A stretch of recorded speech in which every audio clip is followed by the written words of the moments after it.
continued first week of May. Because of that, a nonprofit organization has requested assistance from the city in communicating with the bank regarding all of the Pacific Western and the city bank property. If there's any other organization or person who would also like that kind of assistance from the city, please contact the city administrator. And other than that, there was no other reportable action. No, I disagree. We, the council, would like to report that after 27 attempts, I don't know how many meetings of putting poor Joe's evaluation off, we did complete it this evening, and he received a good evaluation and will continue as our city attorney. And we thank him for his good work and attention to our city and taking care of us. And now for invocation. Jose, where are you? There you are, hiding in the back. Come on down. If you'd all please rise.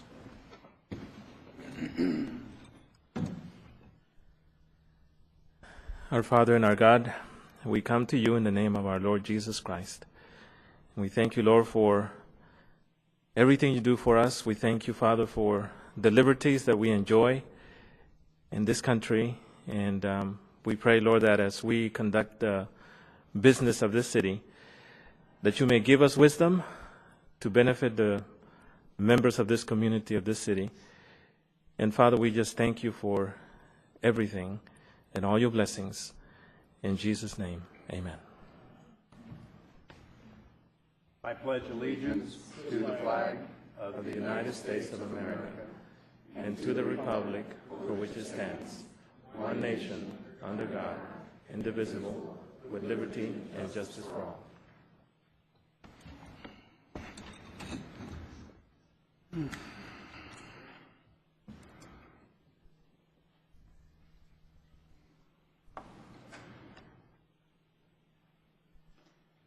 And then in presentations made elsewhere, I made a presentation honoring Ray Williams on his 101st birthday.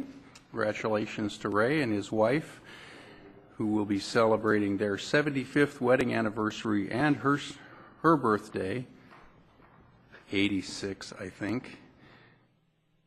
Don't quote me on that. Next month, but 75 years of marriage, so that's good. And on March 24th, I, along with council members Starbuck, Lingle, and Costa, present a resolution of recognition Grove, located in Beatty Park, for Arbor Day, and honoring Dr. Charles Edward Blair, Bonnie Fairbanks, Stan Fujioka, Shirley Gettings, O. Henry Hilly, Jean Holmdahl, Rachel Valencia, for their many, many, many services to our community in helping us be the place that we all want it to be. And this evening we have a few proclamations, so we'll go over to the other podium and start in on those. And you're all probably wondering about this purple toilet, and we'll get to that too.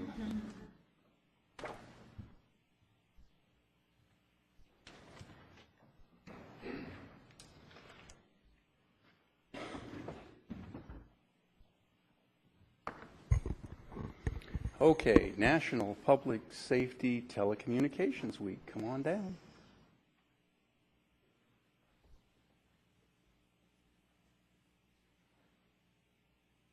Maybe you get up here because you're going to make the cap tonight. Come on, Kevin. Come on, get over here in the camera. You got to face that way.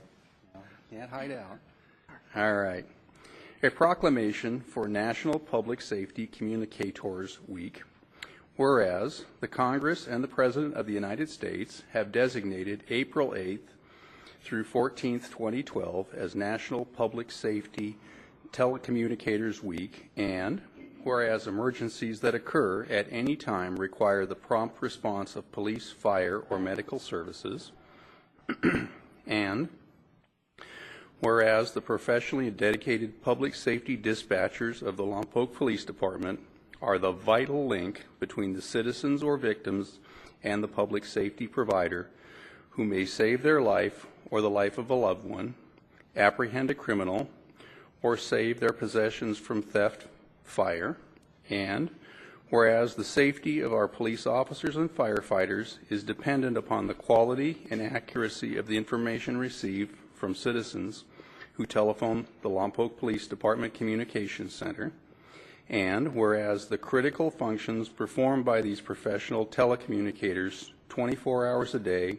365 days a year, regularly go unrecognized behind the scene in an emergency or critical event. Now therefore, I, John H. Lynn, Mayor of the City of Lompoc, do hereby call upon all citizens of Lompoc, as well as patriotic, civic, and educational organizations, to observe National Public Safety Telecommunicators Week with the appropriate ceremonies and observances, to recognize and appreciate the vital role that the City of Lompoc public safety dispatchers play in keeping our city safe, and do hereby proclaim April 8th through the 14th, 2012, as National Public Safety Telecommunicators Week. And when you call in, please try to be specific so they don't have to pry it out of you. And Captain, and you know, one of you guys has to make a speech. Absolutely. Absolutely.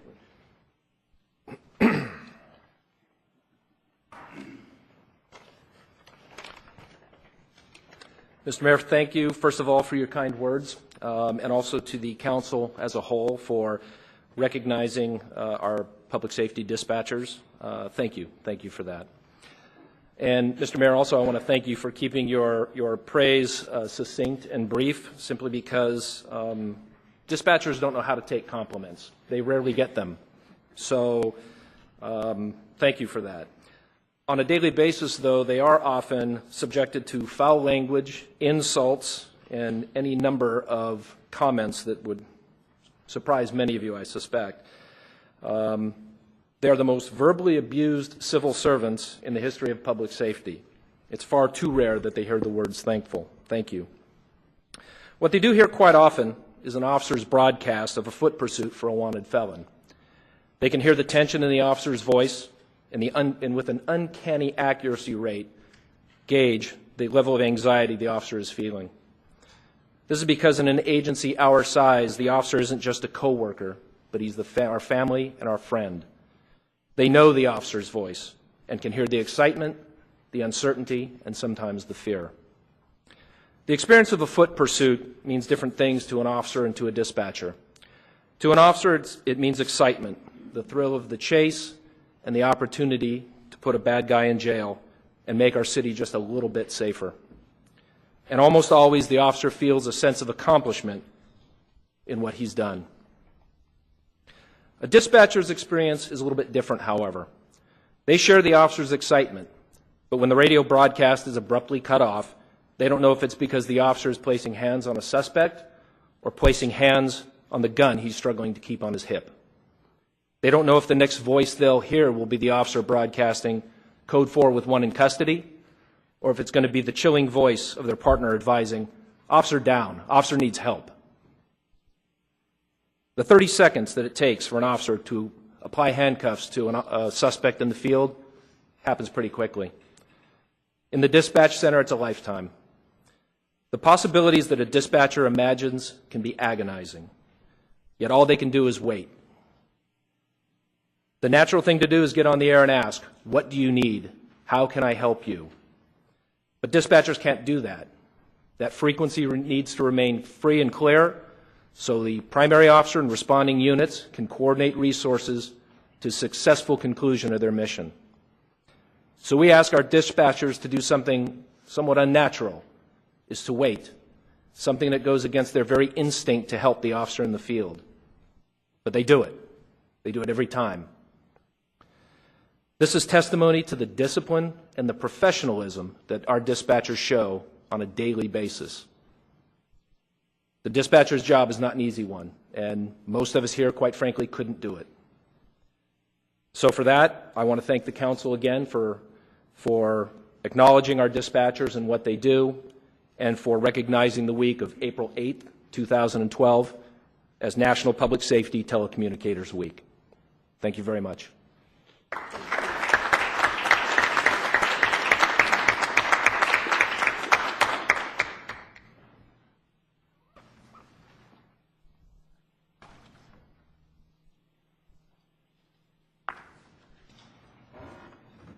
And the library folks, there you are. Come on down.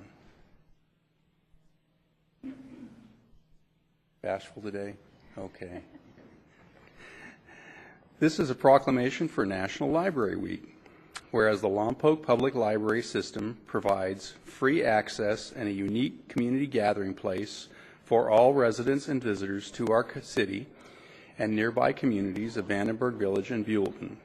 Whereas a well-educated community is a basic key to economic development, and whereas the library provides critical support for the education of our children and for lifelong learning programs for adults, and whereas librarians help people of all ages and backgrounds find and interpret the information they need, and whereas the library is assisting job seekers as our city seeks to lower the current unemployment rate, and whereas libraries and their supporters across America are celebrating National Library Week.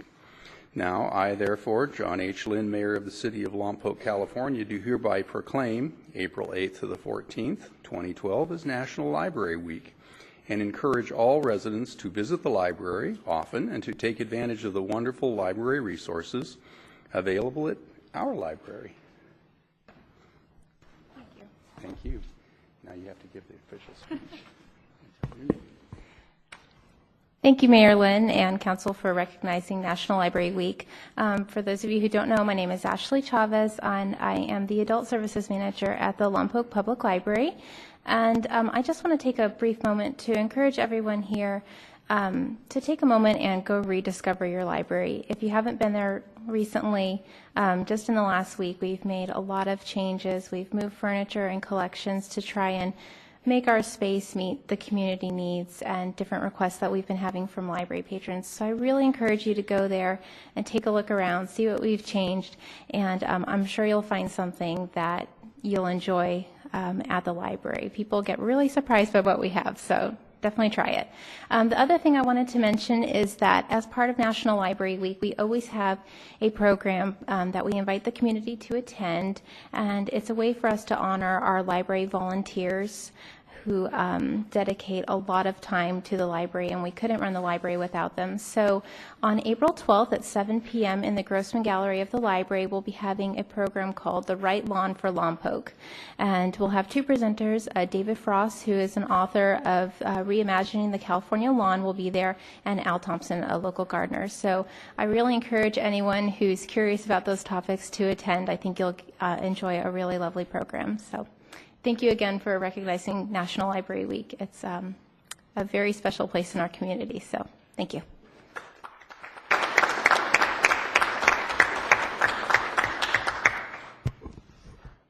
And like many other things in our community, without our volunteers and all of those who work so hard to raise funds, our library wouldn't be the wonderful place that it is. Chief, this one's got your name on it. Come on down.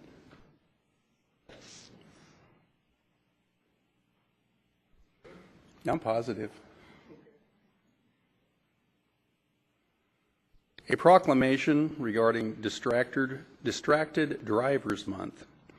Whereas distracted driving kills and injures thousands of people each year, and whereas a distracted driver is more dangerous than a driver with a .08 blood alcohol level, and whereas a crash can occur within 3 seconds after a driver gets distracted, and whereas distracted driving behavior is not confined to a single cause, age group, education level, or driver demographics, and whereas driver distraction is approaching epidemic proportions, and whereas a grassroots education program to raise awareness about distracted driving must target not only the driving community, but also future drivers, and whereas the death and destruction caused by distracted driving is 100% preventable. Now, therefore, I, John H. Lynn, Mayor of the City of Lompoc, do hereby proclaim April 2012 as Distracted Drivers Month in Lompoc and urge all citizens, community agencies, and medical facilities to increase their participation in the Lompoc Hospital Foundation's effort to recognize and avoid distracted driving behavior, thereby decreasing unnecessary injuries and fatalities to our citizens. And I would add that a while back I read a National Auto Club survey, and a failed cup of coffee was listed as one of the #1 causes of distracted driving accidents. So Thank you, Mayor. I'm going to pass this on now. Yep, absolutely. I want to thank you, Mayor. The Lompoc Police Department is joining with the California Police Chiefs Association in enforcement efforts for the Distracted Driving Month. But this effort on community education is really being spearheaded by the Lompoc Hospital Foundation, and Ms. Leslie Kelly would like to tell you a little bit more about that. Thank you, Mayor and council members. Our foundation has a long history of presenting educational programs for the health and well-being of our community. And normally we don't come to the City Council with asking for a proclamation, but we are very passionate about this particular subject. I know myself, just driving here tonight from the village, I passed 3 people on their cell phones. So it is definitely an epidemic in our community. We as the foundation will present an educational lecture. Our speaker is Eileen Ogerbloom. It's the 25th of April at the Hospital Cafe, and there will also be a representation from law enforcement. Mrs. Ogerbloom lost her 19-year-old son to a distracted driver, and I have a little letter here I'd like to read from her. She says, "I'm sorry I couldn't be here tonight and would like to express my appreciation for the women of the Lompoc Hospital Foundation and the City of Lompoc for coming together to prevent injury and death caused by distracted driving.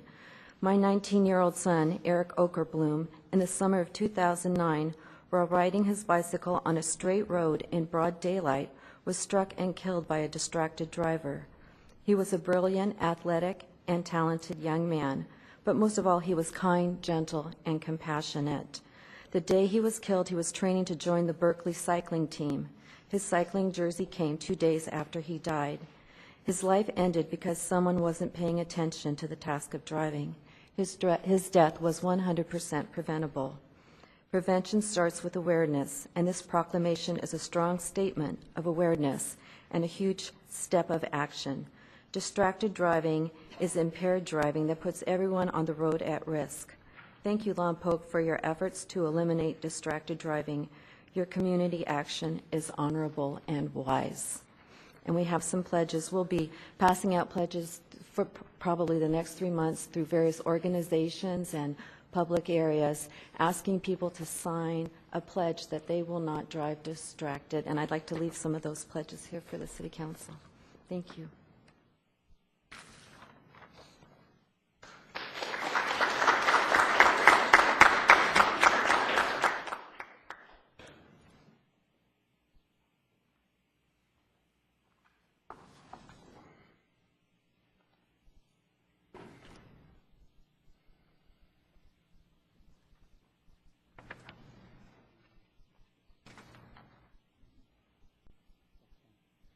Folks from the North County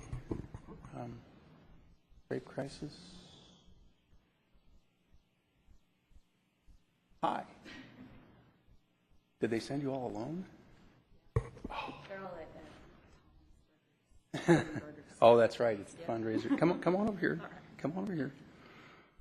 We have 2 proclamations for you. One is Sexual Assault Awareness Month, whereas sexual assault is an intolerable, violent crime affecting victims, survivors, their family members, significant others, neighbors, and coworkers, and whereas no one person, organization, or agency can eliminate sexual assault on their own, we must work together to increase public understanding of what can be done to prevent sexual assault and support the victims and survivors. Whereas the North County Rape Crisis and Child Protection Center has led the way in Lompoc since 1974, long time, in addressing sexual assault by providing 24-hour hotline services, responding to emergency calls, offering support and comfort during medical exams and criminal proceedings, and empowering those impacted by a sexual assault to chart their own course for healing. And whereas ending sexual assault must include public and private efforts to end sexual violence. in collaboration with the North County Rape Crisis and Child Protective Center, including conversation about identifying sexual violence, ways to prevent it, and how to help survivors connect with critical counseling and other support services. And whereas the staff and volunteers of the sexual assault assistance programs in Lompoc work year-round to end sexual violence and to support survivors by providing preventive education and survivor empowerment information to schools, churches, and civic organizations, and to medical, mental health, law enforcement, and criminal justice personnel. And whereas the North County Rape Crisis and Child Protection Center has set an important example of how forging collaborative relationships between service agencies and organizations serves to improve the quality of service for those most profoundly and directly impacted by sexual violence. And whereas the North County Rape Crisis and Child Protection Center requests the public, that's all of you out there, support and assist it as it continues its effort to bring real hope of eliminating sexual assaults from our city. Now, therefore, I, John H. Lynn, Mayor of the City of Lompoc, do hereby proclaim April 2012 Sexual Assault Awareness Month in Lompoc, and I commend this observance to all citizens. I'll do two, and then you talk about it.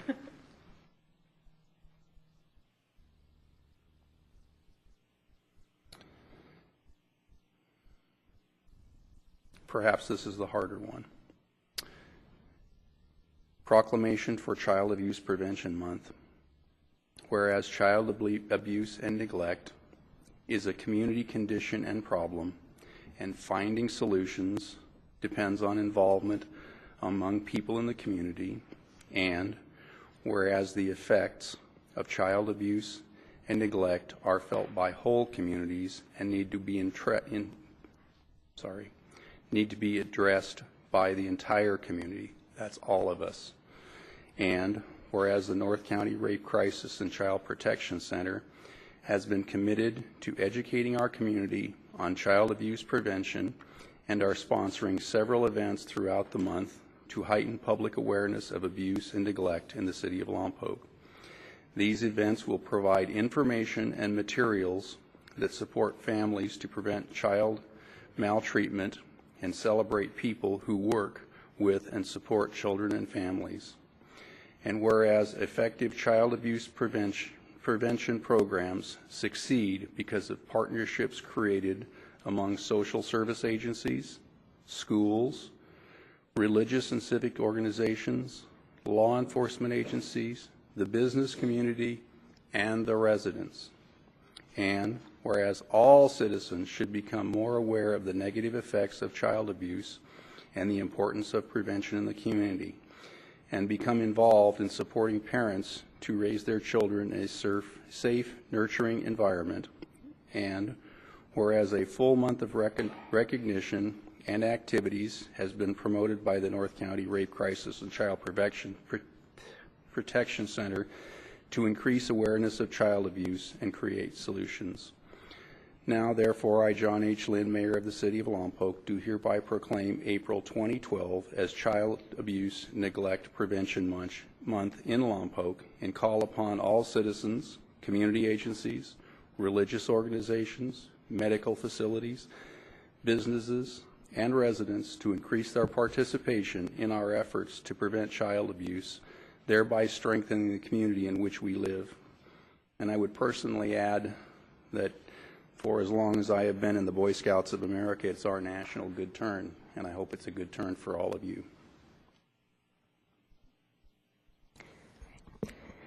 Thank you, Mayor Lynn and City Council members and members of the community. These are difficult issues to face. There's I don't know if any of you are Harry Potter fans, but there's a quote that says, "Fear of a name is equal to fear of a thing itself."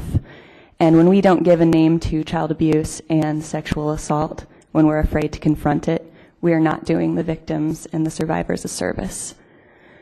the only way that we can prevent these things happening in our community is to be able to address them head on, promote intolerance of violent crime, and to promote healing and support for victims. So this month we are going to be holding activities. We held our Sexual Assault Awareness Month vigil last night right here.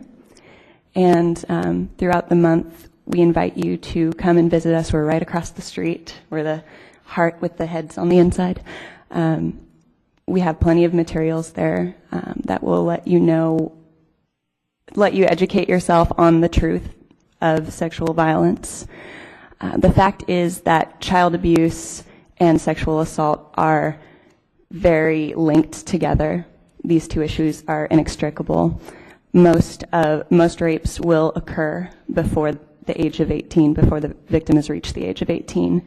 And these people will often be re-victimized throughout the course of their lives. And the fact that it has been such a taboo issue means that it's difficult for them to seek healing, and it perpetuates the cycle, as many of us know. So I would encourage all of us, even if this is something that we think maybe doesn't affect us directly, the fact is that someone in your life, the FBI statistics say 1 in 4 women and 1 in 6 men will be assaulted during their lifetime, and that's 20% of people in this country. So I would encourage you to educate yourselves and keep your eyes open, and when something is unpleasant, instead of closing your eyes and turning away from it because it's too difficult, just to offer a hand to someone. Let them know that you're there to support them and to help them. And I think that we can bring those numbers down. So thank you again, and we appreciate your support.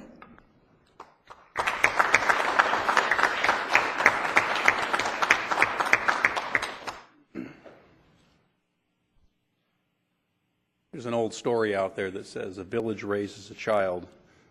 The village also protects a child. And now for some fun. Come on down, you guys. All of you, come on. Yeah. Let's give them all the kids. Yeah, I've got 7 of them. I was going to give one to the kid in blue. Is there 7 of them? How many are you counting? Perfect. All right, plaque's got to be in the front row. Come over here. Blue, I was going to go. Come on. Yeah. There's a plaque holder. No way out. The camera, there's a bullseye right there.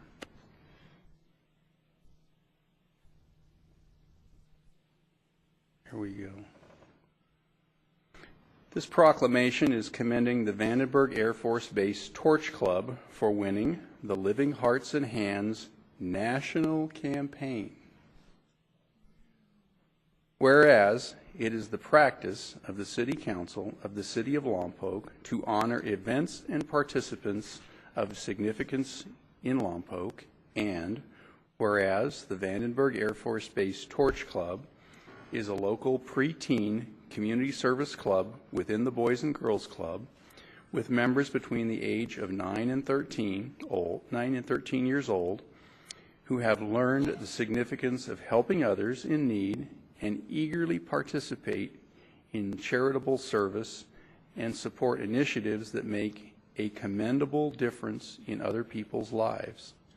And whereas the Vandenberg Air Force Base Torch Club spearheaded a character and leadership program launched by the Vandenberg Youth Center on October 12, 2011, a community-wide Children Helping Children campaign by participating in a national project called Linking Hearts and Hands. And whereas the Vandenberg Air Force Base Torch Club chose Food Drive for the Hungry and Reading with Flair as their focus for the campaign because local children would benefit and the entire community could be involved. And whereas out of 250 participants nationwide, the Vandenberg Air Force Base Torch Club is to be highly commended and congratulated for being selected as a merit winner of the entire campaign. Now, therefore, I, John H. Lynn, Mayor of the City of Lompoc, California, do hereby congratulate all of you, the Vandenberg Air Force Base Torch Club for their well-deserved accomplishment of winning the Linking Hands and Hearts National Campaign Merit Award, and commend them for their philanthropic awareness and willingness to help others in need. So congratulations, you guys.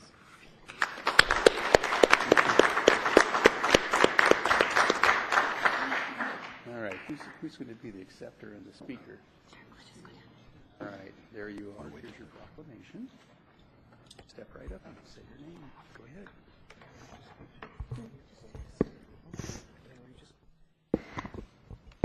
Hello, my name is Caitlin Chewy, and I am the president of the Torch Club at Vandenberg Air Force Base. This is my office. Our vice president, Annie James. Our treasurer, Renee Talbert.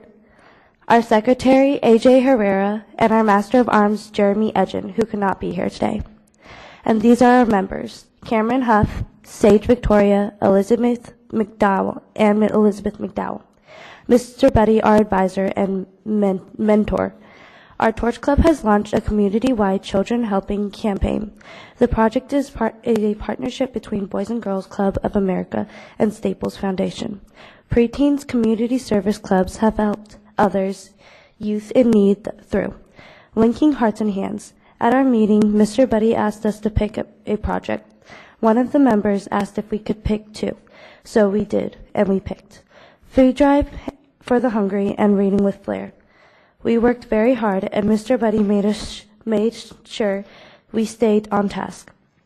At the food drive, we collected and gave to the Lompoc Food Bank, and it was a lot of food. Our other project was reading with Flair. One member would read a book, and the other members would act out what she was reading. Now that was fun. On March 2nd, Mr. Buddy received a message from the Boys and Girls Club of America, saying that we won first place for our national service project.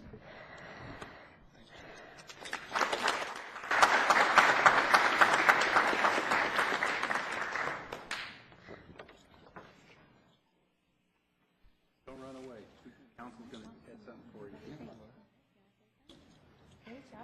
Who didn't get one? You already got one. Yeah, here you go. There you go. That's what I was going to do. Let me walk right by you here. This poor guy, he's the only little one out here who's not getting one. Did you get one? Okay. Thank you very much. Great job. Good job, you guys. Thank you. You represent well. Thank you. Come back to our seats.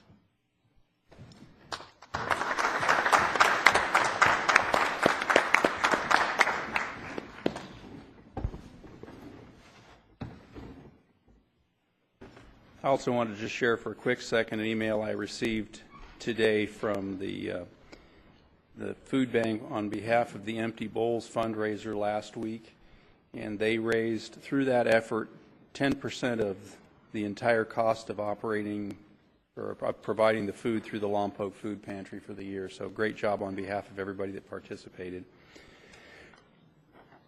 Anybody wondering about this? No, no one's curious. We always have a purple toilet at the council meeting, right? Not always, just every now and again, and with pretty flowers. So, on behalf of the City of Lompoc Employment Development Association Relay for Life team, who decided I should speak, we're inviting you to participate in what could be a mutually beneficial fundraising event. We're going to flush away cancer. We're asking you to choose a Saturday or Sunday or both to sponsor our purple throne. And if there are too many of you, we will get another throne. And place it in someone's yard or take it to a local business, no restaurants please, and give them a flyer explaining how it works. They can pay a minimum of donation of $10 for a residential location or a maximum of $25 for a business in order to get the throne removed from their yard or business. They then get to choose who receives the throne next. So it's not about getting rid of it, it's about moving it forward. So the next person, they could decide is who the next person is that gets flushed. If they do not wish to donate, we just ask that they be a good sport and keep the throne on display in the yard of the business for a couple of hours and help us move it forward. If you're in City Hall, you can buy throne insurance, which the city administrator promptly purchased, for $25 so that it doesn't come to your office, or in my case, you can tell them, bring it on down, because this looks like fun to me. If your organization would like to adopt the throne for a day or 2 or 3, weekends only, please, I have a phone number for you to call, and you can send me an email or call me here at City Hall. The proceeds from the day that you adopt the throne will either be split with you and your organization, or you can donate them all to the fund drive for the American Cancer Society. And no, you can't sit on it. You can just pose with it. And so that you can pose with it, we have it full of posies.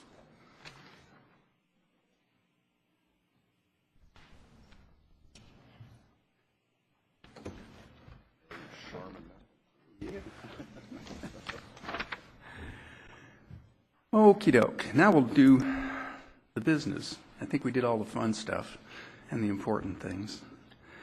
Let's see. City Administrator's report.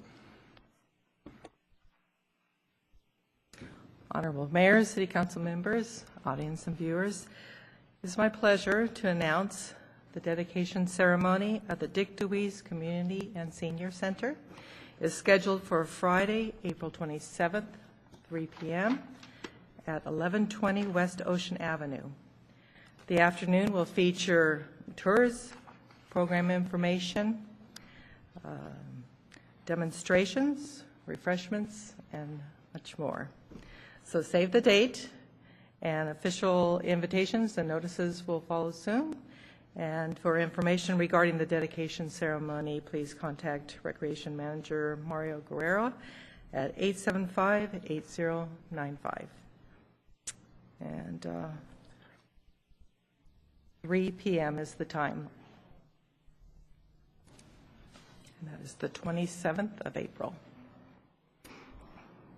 Council, I'd also like to just take a little opportunity to announce some of the upcoming council agenda items. On April 10th, next Tuesday, council will hold a joint meeting with the Economic Development Committee at 6 p.m. in the council chambers to hear the Economic Development Committee's activities and review their strategic plan. On the same date, at 7 p.m., council will hold a general plan public hearing to review the initial professional analysis on the commercial zoning district designations. And then on Tuesday, April 17th at 6 p.m., council will hold a joint meeting with the Beautification Commission to review the commission's annual report. And that same night at 7 p.m., at the regular council meeting, staff will provide council an update on the proposal submitted by the Environmental Education Group, EEG. And additionally, on the council agenda for the 17th is a pre-annexation request of a 10-acre residential project, Summit View Homes. And Mr. Mayor, I have no additional announcements or business items. Thank you. Okay, so the grand opening is on the 27th. That means if you're looking for a place to hold your event, call the Parks and Rec Department. Book early to be first. And any other staff requests or announcements? Okay. And now we'll go to oral communications. This is your opportunity to, 1, talk to us about something that's not on the agenda this evening, or 2, talk to us about something that is on the agenda if you're not able to stay. Please come down and state your name. Mayor Lynn, City Council members, and general public. As many of you know, I'm Kate Griffith, and I'm here to speak to you in 2 different roles tonight. My first statement is in my role as a co-owner of Flying Goat Cellars. I'm happy to report that our tasting room was granted a conditional use permit last month, so we are now expanding our uses there. We are relaunching Wine and Culture in the Ghetto, now on occasional Sundays from 2 to 4 p.m., so that commuters will also be able to attend. Our first Wine and Culture of the year will be held on Sunday, April 22nd, featuring the hand weavings of Sandra Rude. Our second Wine and Culture in the Ghetto will be held on Mother's Day, May 13th, featuring the poetry of Lisa McCool Grime. We invite everyone to join us for Wine and Culture in the Ghetto beginning April 22nd, which is also the Santa Barbara County Vintners Festival weekend. I'm also here to speak to you in my second role as a planning commissioner. I am resigning from my appointment as planning commissioner because I will not participate in the political machinations that the majority of City Council is calling the general plan update. Since I became a commissioner 2 years ago, I have already voted twice on the general plan Phase 1 update, and now the Planning Commission has been told by the City Council that we will be voting on it again. For this next round, staff has advised the Commission that we will be given the drafts documented by the City Council. It seems the majority of City Council believes Council can write the general plan, zoning ordinance, architectural review guidelines, etc., better than the Commission that Council has appointed and the consultants that Council has hired. Staff informed the Commission of the new process at the March 14th meeting, where Commissioner Ron Fink observed that normally things flow from the Planning Commission to City Council, and Commissioner Mary Leach commented that the City Council is now doing what we normally do. Even Assistant City Attorney June Aylen commented, quote, "It is somewhat unusual for there to be as much detail in the direction from City Council as we have in this situation," unquote. At the March 14th Planning Commission meeting, we were also advised that Planning Commission Chair Nick Gonzalez had agreed with Council to implement the new procedure without conferring with the commissioners. Chair Gonzalez had previously misstated at the January 31st Council meeting that the Planning Commission had discussed the draft work schedule, which includes a minimum of twice as many meetings a month until the end of the year. This motivated Commissioner Leach to arrive at the Council meeting to clarify that the Commission had not had such a discussion. Chair Gonzalez is taking inappropriate liberties on behalf of the Planning Commission that I find unacceptable. I believe the Planning Commission is being reduced to a rubber stamp for special interests represented by some council members, and I refuse to play in the charade. My volunteer time is much more valuable than that. Good evening. Thank you. Next.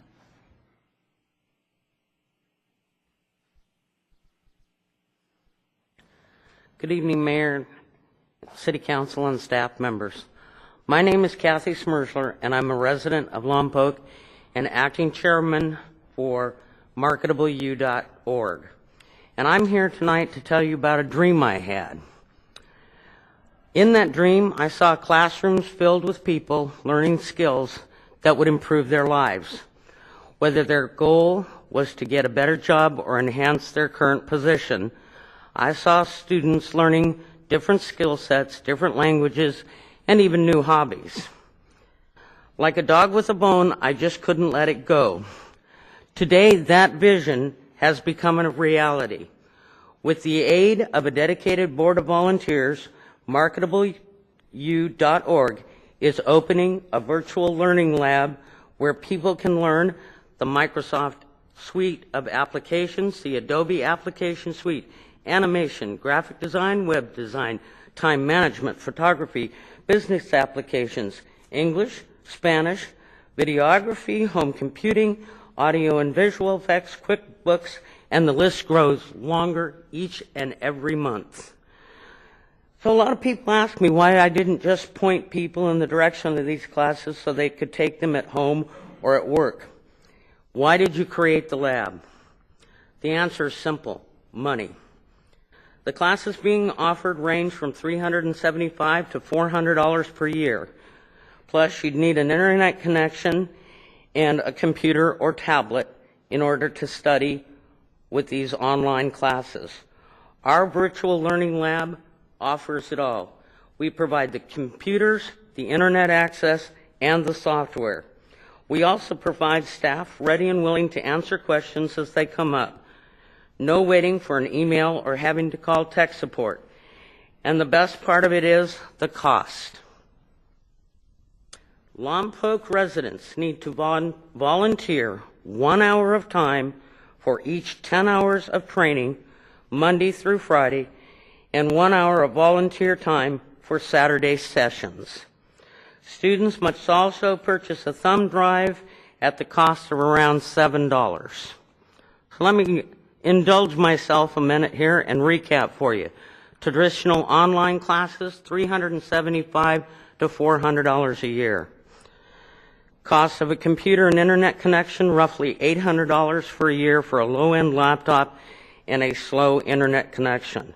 And if you have a problem, you need to either call tech support or wait for an email from them. In our lab, the total cost is $7 and 1 hour of volunteer time per 10 hours. There's no cost for computers. We provide the computers. There's no cost for software. We provide the software. There's no cost for an internet connection. We also are providing that. We also have a staff that is ready and waiting to help on the spot answer any question that a student might have. I believe you can see how the choice to join our lab would be a no-brainer. As the hours tick down to opening day, the paint dries, the new carpet is being installed as of tomorrow, and the learning lab takes shape, I can, in my mind's eye, see the students arriving. I feel like a proud parent. It's the birth of a long-awaited dream made possible by the efforts of a dedicated, hard-working group of people, as well as local businesses who dared to follow my dream. I would also like to thank you, Mr. Mayor, and the City Council, as well as city staff, who were extremely helpful while we worked through the process of getting the ball rolling. For all the other problems others seem to have in the past, the enthusiasm and help the city staff gave was truly awesome. So I'd like to thank you all very much. And in conclusion, I would like to invite you all to come see the virtual learning lab, that is, after the paint has dried and the carpet's down, on opening day, April 30th. And if, in the meantime, if you have any questions or you need to get a student application, I can be reached at 944-7568. Thank you. Repeat your phone number. 944-7658. Do you need an application, Mr. Mayor? I'm not sure if I'm trainable on some of those skills. And are you going to send a notice over to us so we can all come and see it? Well, you're going to get an invitation to the open house. Life is good. Yeah. Thank you very much. Thank you. Appreciate your good work. Excuse me, would you, obviously this doesn't all happen without funding. So if the public or myself, if I want to donate to your cause, same number? Are you accepting donations? Yes. Okay. Yeah. I mean, obviously there is some cost, the paint that hasn't dried yet. The new carpet. Actually, the paint was a donation. Okay. Okay. He donated 15 gallons of paint. We've had a lot of donations. Good. And I just want to thank you very much. You know, this is something that it's needed from the community, and you're an example, and your volunteers is an example of what one person can do that can help the community. So. Well, I got tired of listening to 15.5% and listening to everybody talking about growing businesses here in town, and yet those require skills. And we have a lot of very talented people out there who have the skills but are being told, well, you're not bilingual. Some of them don't have the skills. Some people have been forced into retirement. Me personally, I retired on my own and have found photography. It's wonderful. And everything I've learned is through the classes that will be offered to our students. Well, thank you very much. Thank you. Next. Mr. Mayor and Council, Dwayne Holmdahl, local resident.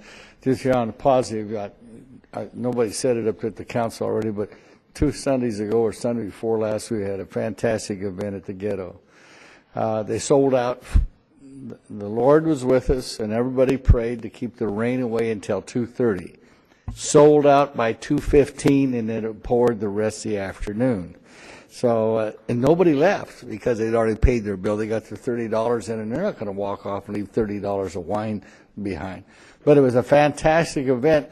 On top of it, there was a lot of people from Lompoc who never had been there before.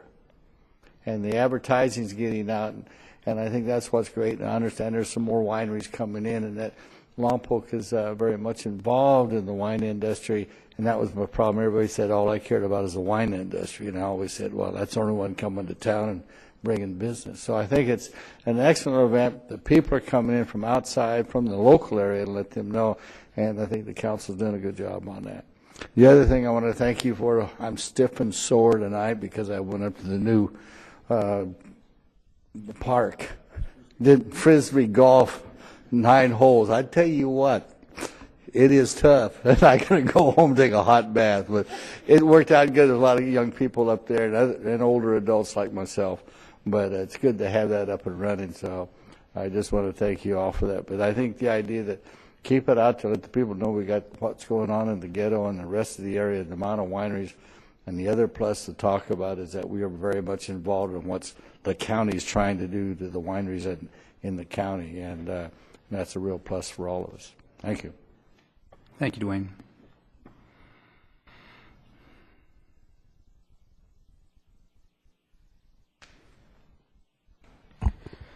Nicholas Gonzalez, resident.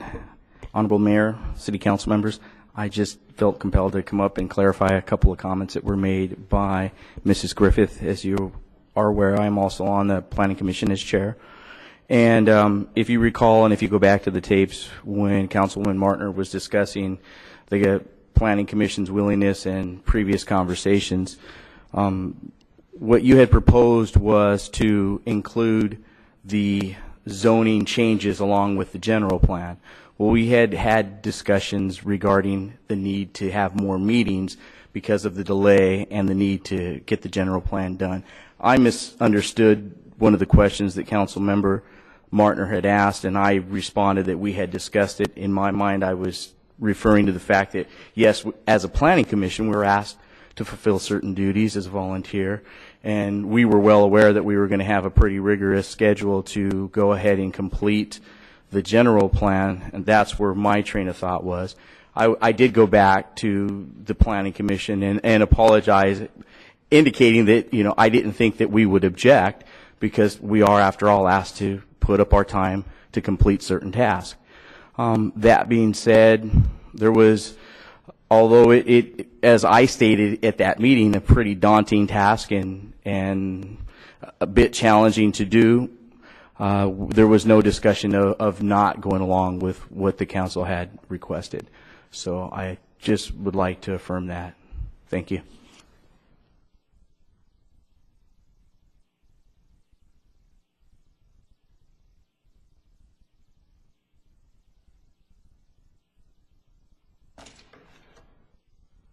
Carol Benham, Lompoc resident. Good evening, Mayor, City Council.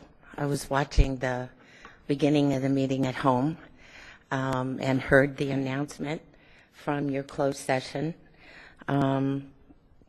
What I understood the city attorney to say was that, excuse me, LHCDC had requested assistance.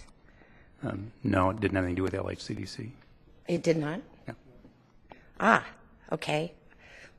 Never mind. The only thing it had to do with was the fact that they were their former properties. It has nothing to do with LHCDC individuals. Okay, so when you said a nonprofit, I knew LHCDC was on the agenda, so I made that assumption. Yeah, no. Never mind.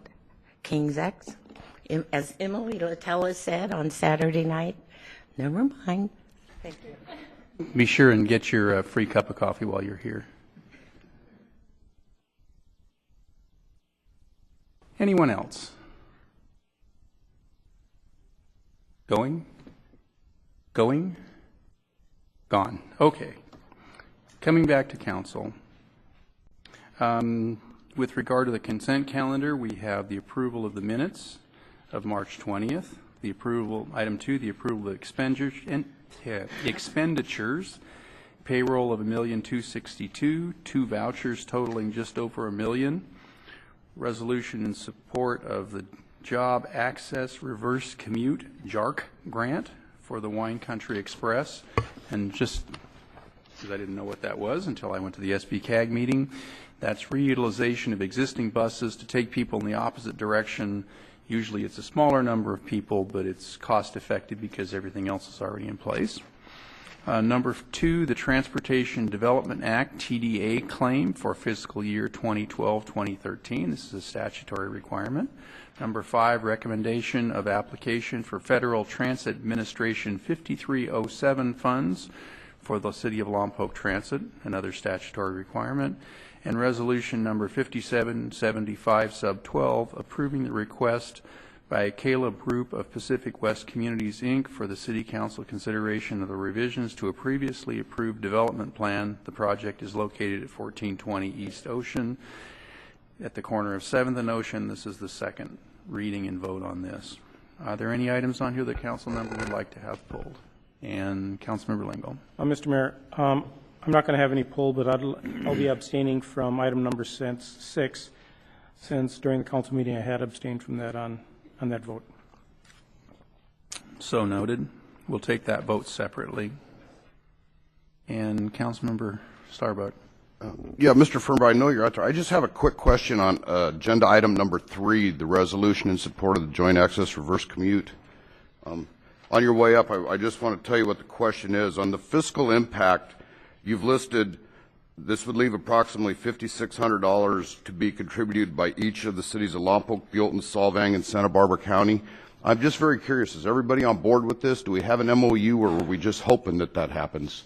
No, this is actually a continuation of a service that we've done for the last 3 years. And so those cities and the county are on board with this. Yeah.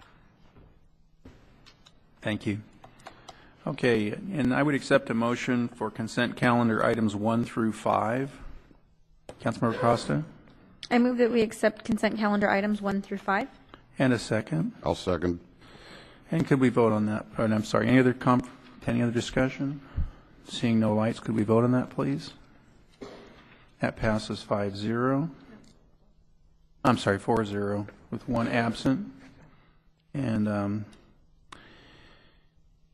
I should note at this point that Councilmember Martiner is in transit and unable to telecommute with us at this, or teleconference with us at this meeting. So may she be safe in her travels wherever she is.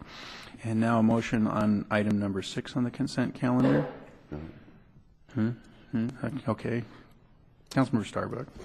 I recommend that City adopt resolution number 577512 based upon the findings of fact, including the conditions of approval noted in the resolution.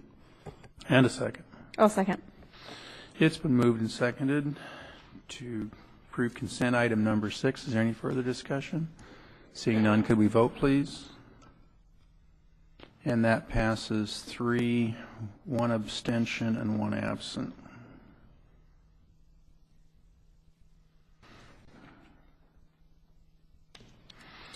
And now we have an appointment. Item number 7, an appointment of a council nominee to the Single Purpose Committee to review the future uses of the city's old Lompoc Municipal Pool by Councilmember Lingle. Thank you, Mr. Mayor. I'd like to put the name of Bruce Schuberg for nomination to the Single Purpose Committee for the Lompoc Municipal Pool. And is there any discussion on this nomination? Oh, sorry. Who would be the second? I'll go ahead and second. Okay. And is there any discussion on this nomination? Seeing none, can we vote, please? And that passes 4-0 and 1 absent. And moving on to public hearing item number 8, a hearing to consider Measure A and Measure D 5-year local program of projects for fiscal years 2012-13 through 2016-17. And our civil engineer, Craig Dearling. Come on down, Craig.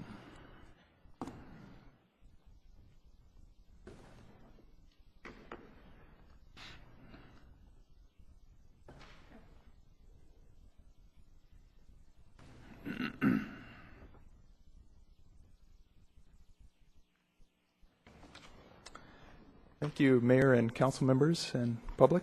Tonight, as we have a PowerPoint presentation in front of us, as it says, is a Measure A and Measure D program update. So we'll start off with what is Measure A, and many of you probably remember from last year and the year before. It's a half-cent sales tax approved by the voters in 2008 for Santa Barbara County by a 75% majority in Lompoc, estimated to generate over $1 billion for transportation-specific purposes over its 30-year program, which will expire in 2040. The investment plan is comprised of three primary components: the Highway 101 widening, which is on the south coast, a North County program, and a South County program. And in Lompoc, the majority of the revenue coming to the city is used for street maintenance and urban forestry, as shown by these pictures. Approximately $65 million in local street and transportation improvement funds to the city over the life of Measure A. Measure D was the previous similar transportation sales tax, which expired in fiscal year 2009-10. And in order to close out that Measure D program, SBCAG staff has asked local agencies to program and spend remaining Measure D revenues. Following that direction, city staff has included remaining Measure D revenue in the current program of projects we'll look at tonight. A number of the city's previously programmed Measure D projects will still be underway during this coming fiscal year. Therefore, staff expects a small balance of Measure D funding to remain for reprogramming in fiscal year 2013-14. But staff will continue to work to complete those projects and to close out the Measure D program to move forward into Measure A. Projected fiscal year 2012-13 Measure A revenue is down approximately $250,000 compared to kind of the height of Measure D years, but is up approximately $100,000 from last year's revenue estimate. The short-term maintenance the cost of short-term maintenance is about equal to the current road revenues from those sources listed: Measure A, gas tax, STIP, and TDA. So the revenue available for long-term maintenance has been reduced. The funding for that maintenance has been reduced because our revenue is down. Though available funding is substantially below the desired level, staff will continue to implement the most cost-effective strategies to extend the useful life of street infrastructure.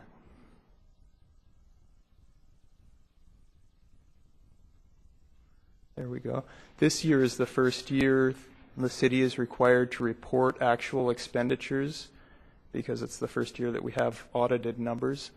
So these are actual expenditures for Measure A and Measure D for fiscal year 2010-11. For the categories included in the program of projects. And this slide shows the same thing that's shown on the program, which is attachment 1 to the resolution. It's just broken up because it gets too small on PowerPoint. So these are the actual expenditures, and I'll flip to the next slide here, which is the programmed expenditures looking forward. So to spend a little time explaining these, again, street maintenance is what's programmed in fiscal year 2012-13, shown here, matches what was in the approved budget last July. And there's a split between Measure D funds funding these categories and Measure A funds. So the obligation on Measure A is lower than it will be in later years when Measure D runs out. The overlays and rehabilitation row is the longer-term maintenance row. So for projects that are publicly bid and performed by contractors to rehabilitate roads, those projects are included in that row. The Old Town Pet Enhancements Project, as stated in the staff report, was a Measure D project, but in an effort to close out Measure D, we've listed it here as a Measure A project. And that's, otherwise everything else is the same as it has been. Unlike Measure D, Measure A requires that the city spend 15% of its local street and transportation improvement allocation to alternative transportation.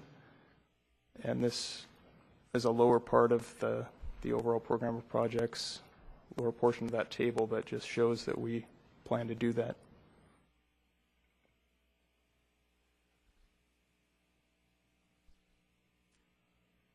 And lastly, the recommendation of staff is to hold this public hearing, take public input on the program for fiscal years 2012-13 through 2016-17, make any necessary changes to the resolution and the program, and then adopt the resolution and the program so that it can be submitted to SBCAG and be adopted by the SBCAG board. I'll flip back to the Look Ahead program and take any questions.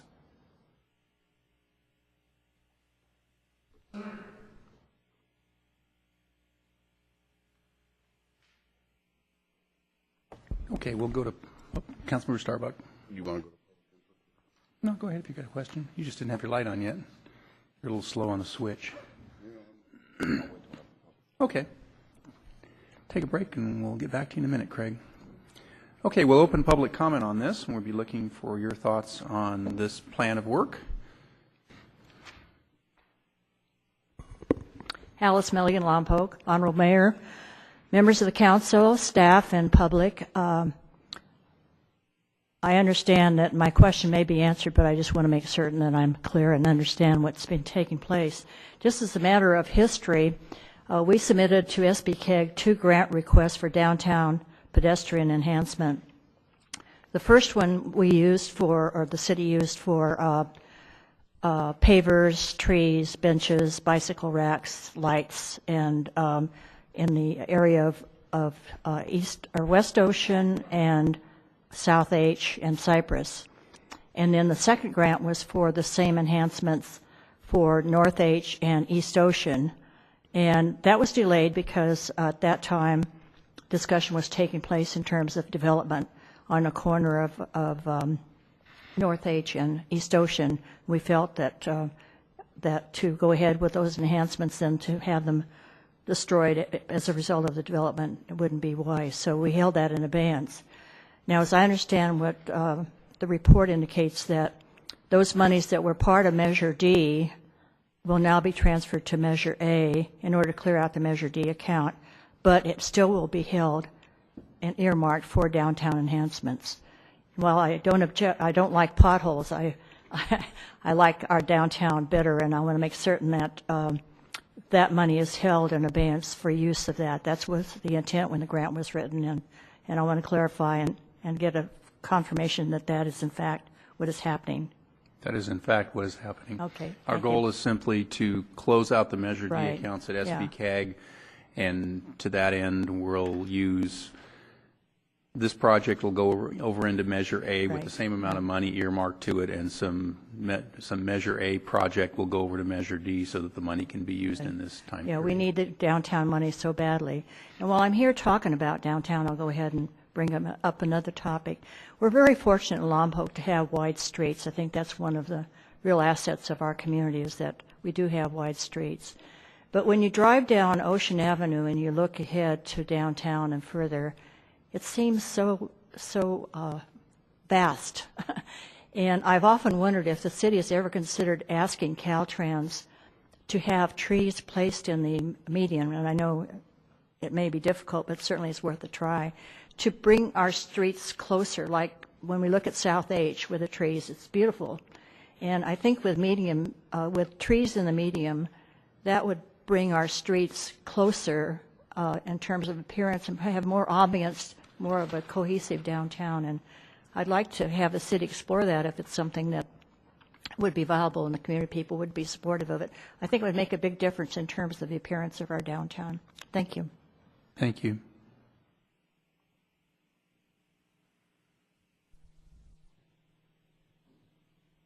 Come on, you guys, we're going to spend a whole bunch of your money. Nobody has anything to say about this? Going? Gone. Councilmember Starbuck. Mr. Deerling, I've got a couple of things here on this $450,000 portion of Measure D funds. I'm going to kind of disagree with the previous comment because as you read about proposed pavers and streetscape and work on H, you go down a few sentences. The project was delayed because of the unanticipated difficulty of maintaining the pavers installed in Phase 1 and now is proposed for rescoping or deletion. I'm not going to concur with the deletion of this money for downtown. It says right here, proposed for work toward closing out, attached program of projects. That's what it says here. I think that if you want to follow SB CAG's requirements here, in order to close out Measure D, you need to spend the remaining money. I think you should look at that grant and possibly come up with a plan to do that, because I will not support turning this into pothole money. As like it states in here, additional funding. What page are you on?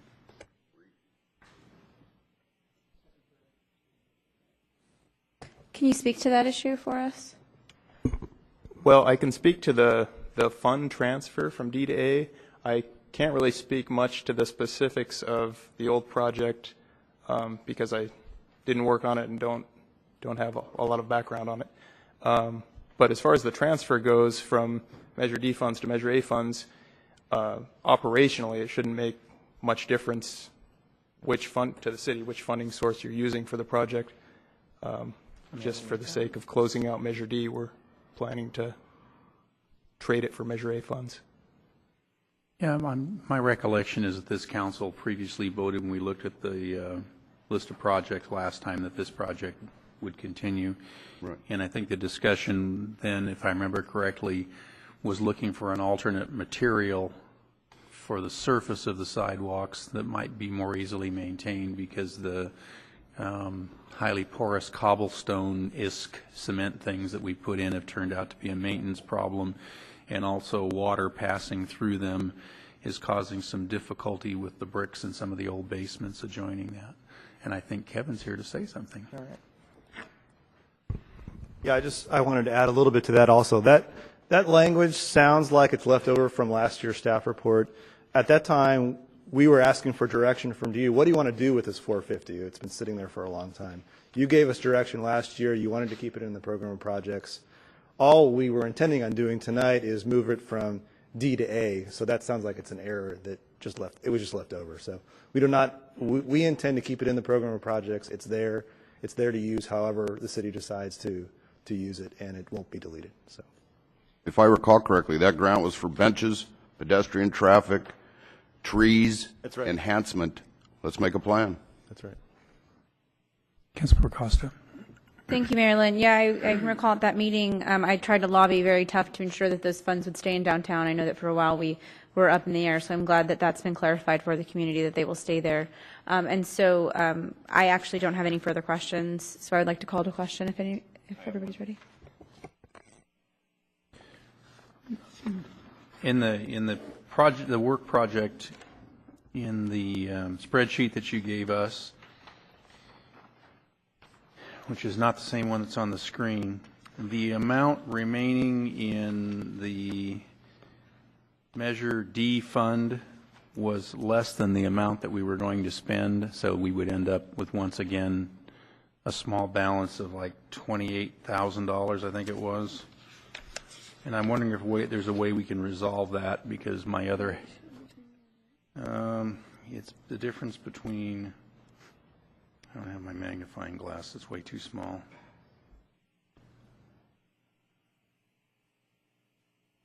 Gosh, where was it?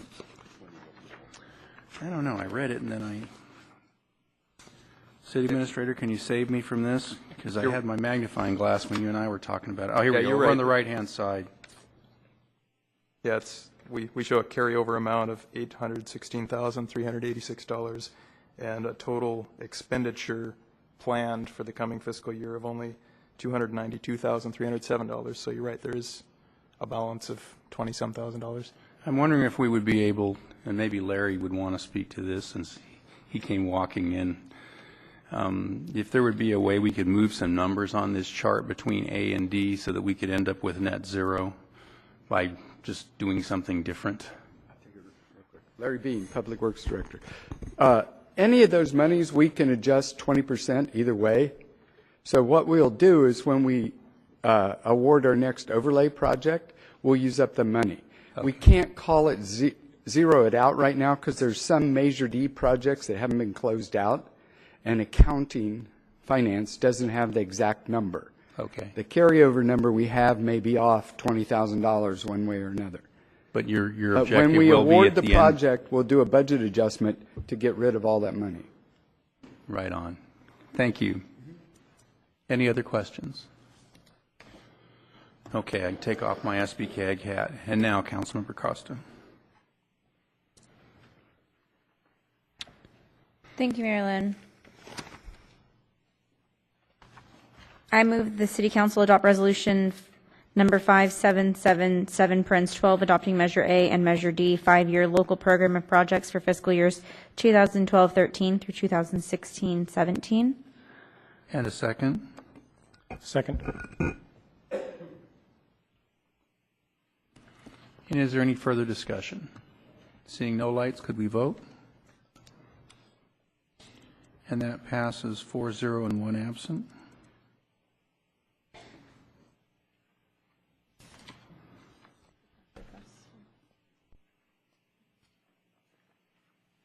Yeah. And now coming to council requests. Who'd like to be first? Councilmember Costa. Mayor Lynn, I just wanted to make a quick announcement. There was some concern involving the community and my potential in taking a position of employment at the 4th District Office of County Supervisor Joni Gray, and I would just like to confirm that I did not take that position. There was potential conflicts with my fiduciary duty with the City of Lompoc, which of course is my priority, so I have turned down that employment opportunity. And as with anything, if I receive new employment, I would announce that, but as there was a question in the community, I did not take on that role. Thank you. Thank you. Anybody else got one they need early on here? Councilmember Starbuck. While we're in council request, I would like to ask the council if they would be interested in having a public table at the Old Town Market. Oh, yeah. Just because there was an issue with that long ago, and I want to, Joe, could you comment on how we would man that table, please? I remember the discussion from several years ago. As long as only 2 of you are there at any one time, you can do it that way. You just can't have 3 of you there, and 2 of you can't then talk to one of the other ones about what happened while you were at the table. Unless the cherry pie was good. What happened to the table? Okay. Now go ahead. Make your council request. That we man a table at the Old Town Market. I agree. I think it would be great. Dirk, would you like to be part of an ad hoc committee and get together with some of the organizers and get a list going of council to sign up for that? If you're going to be on it, I'll be on it, and we'll make the mayor carry the table. Seems inherently fair. Councilmember Lingle, you have to carry the chairs. Chairs, okay. Okay, so be it.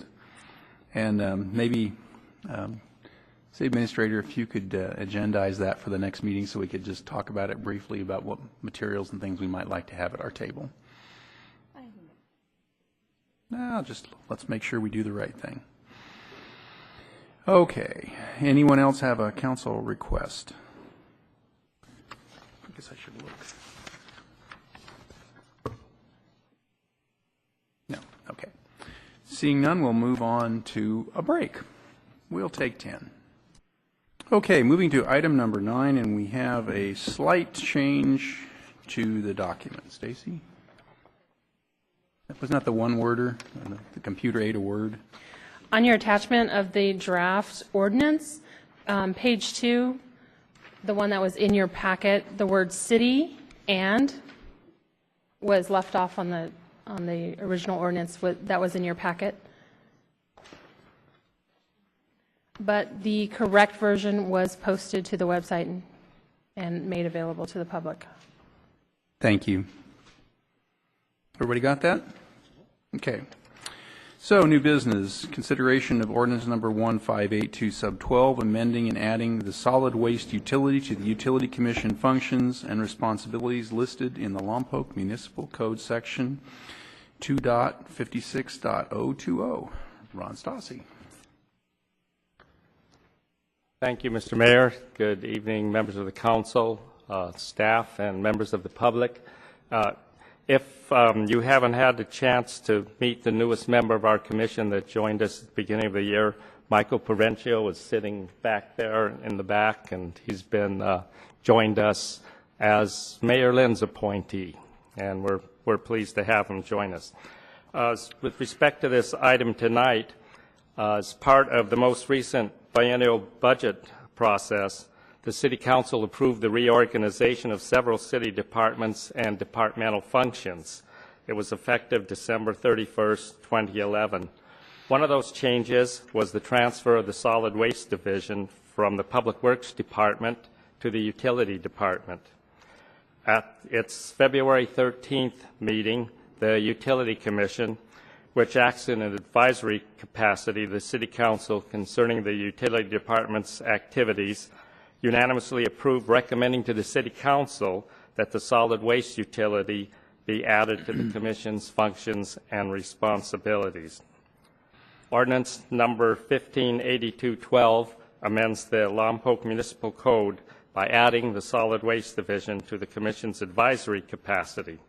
This change is consistent with the Commission's role to review and provide recommendations for the other utility department divisions, that is the electric, water, wastewater, and broadband. With the introduction and adoption of Ordinance 158212, the City will align the duties of the Utility Commission with the previous action of the City Council, which transferred the Solid Waste Division to the Utility Department. Ordinance 158212 will also update the appropriate section of the Lompoc Municipal Code to add a reference to the broadband utility, which the Commission has been providing review and recommendations for several years per an ordinance adopted on October 3rd, 2006. Mr. Mayor? Any questions at this time? Okay. I'd like to open this for public comment if you'd like to come forward and speak on this. Mike, you're here. Aren't you going to say something? He's just going to sit back there and smile at us. Okay. Seeing none, we'll close public comment and come back to the council for questions or discussion. Councilmember Costa. Thank you, Mayor Lynn. I see this item as definitely a cleanup item and making everything consistent, so we appreciate you bringing that back. And I think that the Utility Commission, it sounds like, is on board with this, and they suggested it, unanimously supported that. So with that, I would like to move that the City Council waive further reading and introduce ordinance number 1582 parens 12, amending section 2.56.020 of the Lompoc Municipal Code concerning adding the solid waste utility to the Utility Commission's functions and responsibilities listed in the Lompoc Municipal Code section 2.56.020. And a second? I'll second that, and I was about ready to say that her hourglass is working very well. Okay. Is there any other discussion from the council or questions at this time? Seeing none, could we vote, please? And that passes 4-0 and 1 absent. And our next item will be item 10, the 2012-13 budgets for the Community Development Block Grant CDBG, Human Services, and Home Investment Partnership Home Programs, adoption of Resolution 577912. Good evening, Mayor and members of City Council.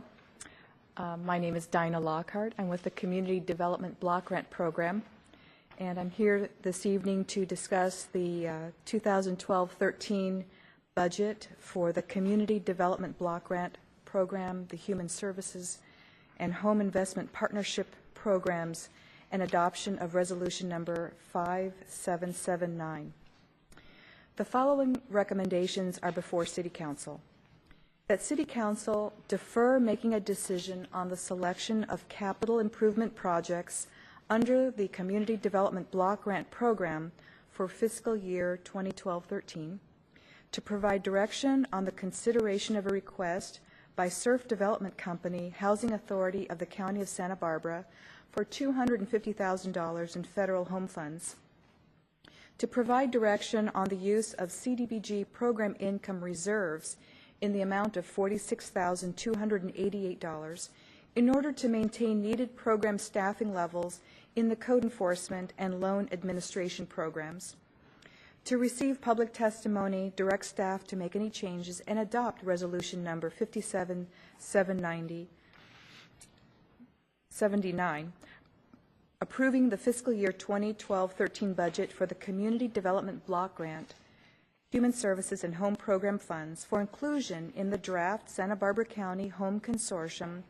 CDBG Urban County Partnership Action Plan for 2012-13, which is scheduled for consideration by the Santa Barbara County Board of Supervisors on April 24th, 2012, and will be submitted to the U.S. Department of Housing and Urban Development by May 12, 2012, and to authorize the city administrator or her designee to sign any agreements or certifications that authorize the city to receive these funds. The action plan is prepared by Santa Barbara County on behalf of the Santa Barbara County Home Consortium, the CDBG Urban County Partnership, and includes how the city proposes to use its federal CDBG and home funds. The city expects to receive $388,304 in CDBG entitlement in 2012-13. That represents a decrease of 15% or $66,784 less than last year. Amounts available for program administration and public or human services have also decreased by 15% from last year. The impact of those reductions have been addressed in this budget through the use of CDBG program income and human service fund reserves, which will be addressed in greater detail later in the staff report. The city's annual CDBG grant has decreased 34% or $195,156 between 2005 to 2012. Which is consistent with national trends in the reduction of federal entitlement programs. The city expects to receive an estimated $161,000 in CDBG program income and $110,451 in home funds and $43,000 in human service funds, which is in addition to the fiscal year 2012-13 CDBG grant allocation of $388,304. Use of CDBG funds must show at least one of the following three national objectives is being met: to benefit low and moderate income persons as annually defined by HUD, the removal of community slum and blight, or to meet an urgent community need where other funds are not available, such as addressing conditions resulting from natural disasters. Community involvement is an important factor in identifying projects for funding under the CDBG and home programs. To meet that objective, the city held a needs assessment public hearing on January 9, 2012, in council chambers, with a display notice inviting grant proposals published in the Lompoc Record on December 25, 2011. Notices were also mailed out to 200 persons and groups which had requested to be notified when funds were available. A sign-in list and minutes of that meeting are shown as attachment 4. The amount available for program administration decreased $13,355, which is approximately 15% from last year. 20% of CDBG funds and CDBG program income may be used for program administration. for 2012-13, program administration is budgeted at $109,661 and includes salaries and supplies and $5,775 for a fair housing, education, and compliance contract with the Legal Aid Foundation of Santa Barbara County.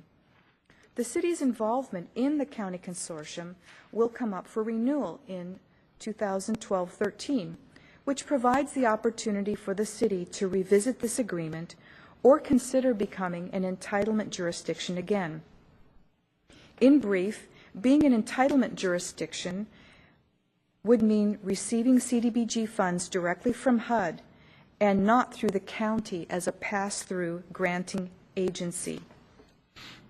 A more detailed discussion regarding the issues involving being an entitlement jurisdiction will be included when the renewal of the county consortium agreement is returned to the council for consideration in May 2012. Of the $388,304 in new fiscal year 12-13 CDBG entitlement funds, the city may use $252,397 toward new capital projects. Capital projects include all uses of CDBG funds, such as code enforcement program and capital improvements, but excludes general program administration and public services. Consistent with council direction, the CDBG code enforcement program is budgeted at $131,020. That includes a percentage of staff salaries assigned to code enforcement, but does not include the cost of supplies and legal services, which is estimated at approximately $30,000. That additional money would be offset by a greater percentage of code enforcement salaries charged to the CDBG program rather than the general fund. The CDBG program received 6 capital improvement projects, which are summarized in the following chart. And I'll just summarize very quickly. Hope House, the Library Stack Anchorage, the Library Electrical Improvements Program project, Lompoc Youth Corps, Mark's House repainting, and the Mobile Home Emergency Repair Program, with a total project request at $278,315. The total available to allocate from new CDBG entitlement funds is $121,377. With the reservation of $131,020 for code enforcement activities, the balance, which is the $121,377 in new CDBG entitlement funds, may be used for new CIP projects. On May 16, 2012, rainstorms resulted in the library roof leaking and causing minor damage to the carpet in the children's reading area. Staff believes the leaks are due to the age of the roof and its flat design, which allows rainwater to collect on the roof and not immediately drain. In order to provide council with additional information on repair and cost options and evaluation of potential new the evaluation of a potential new project in the context of other capital improvement requests, staff will return to council at a later date with a staff report. Just to add, staff is still researching roofing options and will provide council a full report, we believe, in mid-May or early June. Previously approved CDBG capital development projects such as the library HVAC, ADA improvements at the Lompoc Animal Shelter, and ADA Park restroom improvements are all underway, and those budgeted amounts are not shown in the budget summary worksheet, which is shown as attachment 2 in your staff report. Library flooring replacement project has not begun, and the priority of this project will be considered when council has an opportunity to review all capital development requests, including current and proposed library projects. The Housing Rehabilitation Economic Development Revolving Loan Fund Program is recommended for a funding level of $151,588, which provides for loan program staffing and program delivery costs. To maintain current staffing levels in the code enforcement and loan administration programs, $46,288 in CDBG program income reserves will be appropriated. Activities associated with concluding the city's redevelopment program have shifted resources away from supporting the CDBG program and have placed an additional workload on remaining staff. The revolving loan fund program oversees the current loan portfolio, that's approximately 78 loans, with a total principal value of about $3.4 million, and issues 3 to 4 housing rehab loans annually. Loan funds used to make home repairs assist the local economy by benefiting local contractors and suppliers. Loan funds which are paid back to the city are recycled into new loans and assist public service agencies with grant funds. The revolving loan program will make available $200,000 in both housing rehabilitation and economic development loan funds for a total of $400,000 in loan funds that will be available in fiscal year 2013 for eligible projects. The total recommended appropriation from CDBG Program Income Reserve is $446,288. The city received one request for $250,000 in Federal Home Investment Partnership Program funds from Surf Development Company Housing Authority of the County of Santa Barbara for Santa Rita Village, a 55-unit rental housing development at 815 West Ocean Avenue. The purpose of the current request before Council tonight is to provide additional financial assistance to the project, which will reduce the equity contribution to the project by the Housing Authority. There are insufficient funds to address that full request of $250,000, since the home allocation to the city is only $110,451. However, Surf Development Company Housing Authority is still able to use this decreased amount. Council can choose to fund this request or reserve its home allocation for use at another time. And Mr. John Polanski, who's the Director of Housing Development with Surf Development Company, is here this evening to answer any questions that Council might have on that request. The city may also use 15% of CDBG funds for public services and up to 15% of CDBG program income received in the prior fiscal year for public services. In addition, a $25,000 donation from Comcast and $18,000 in estimated donations from utility customers is expected in fiscal year 2012-13. Due to the high level of demand by nonprofit agencies, staff is recommending $12,000 in human service funding reserves be used in 2012-13 for an available estimated amount of $137,000 in fiscal year 2012-13. I do want to just recognize there are several human service commissioners here this evening, and I see some nonprofit agencies here as well. The city received 25 applications for a total funding request of $310,721. The city's Human Service Commission met on March 28, 2012, to formulate its recommendations to Council. Those recommendations are presented as attachment 6.4. Due to a recent roof leak at the Lompoc Public Library and the need to evaluate repair and cost options in the context of other capital improvement requests, staff is recommending Council defer making a decision on the selection of CIP projects under the CDBG grant program for fiscal year 2012-13 until staff can return to Council at a later date with additional information. Staff is also requesting that Council provide direction on a request by Surf Development Company for the use of $110,451 in home funds. The fiscal year 2012-13 CDBG grant is approximately 15% less than last year's grant of $455,088. This reflects a continuing trend within the CDBG program, as the city's grant allocation has dropped approximately 34% from 2005. In order to provide the necessary service and staffing levels, Council is being asked to consider appropriating $46,288 from CDBG program income reserves for eligible program delivery costs. Staff is also requesting that Council receive public testimony, direct staff to make any changes, and adopt Resolution 5779, approving the fiscal year 2012-13 CDBG Home and Human Services Program budget. And with that, I will end my presentation, and I'm available to answer any questions. Councilmember Starbuck. Ms. Lockhart, I've got a quick question on fiscal impact under administration here. Why would the city want to become an entitlement jurisdiction again rather than a pass-through through the county? What are the pros and cons on that?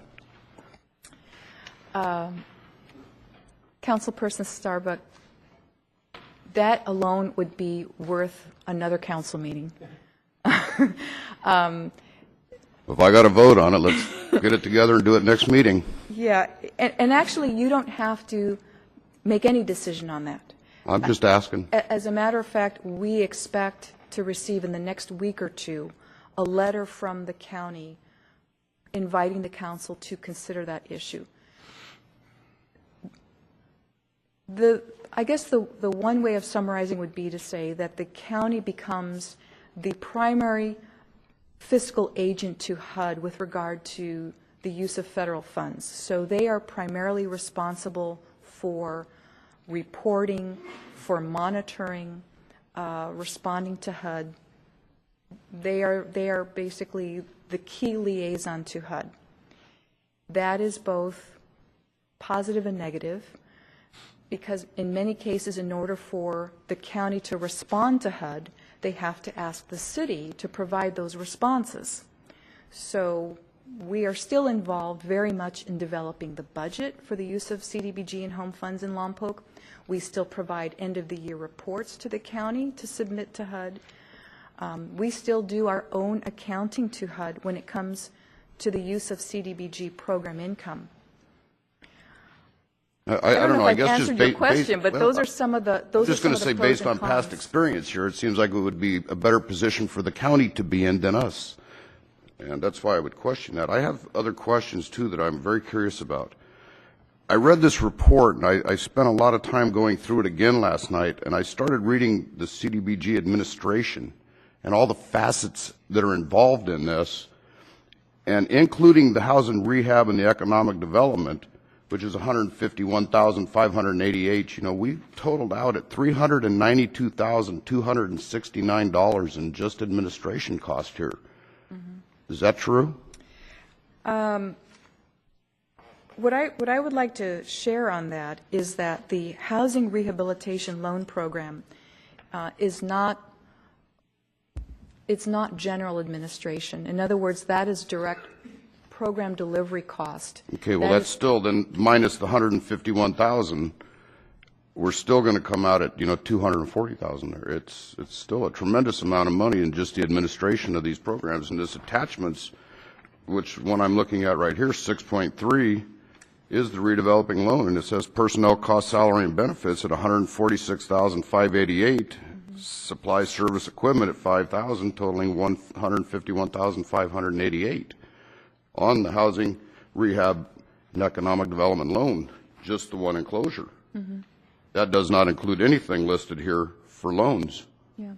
Well, one of the things I also want to point out is that in order for the city to maintain the current code enforcement staffing levels that are being funded out of the CDBG program, it is shifting the cost to administer the housing rehabilitation loan more directly on the CDBG program income. In other words, that would not be a cost on the CDBG program income fund if it were not for the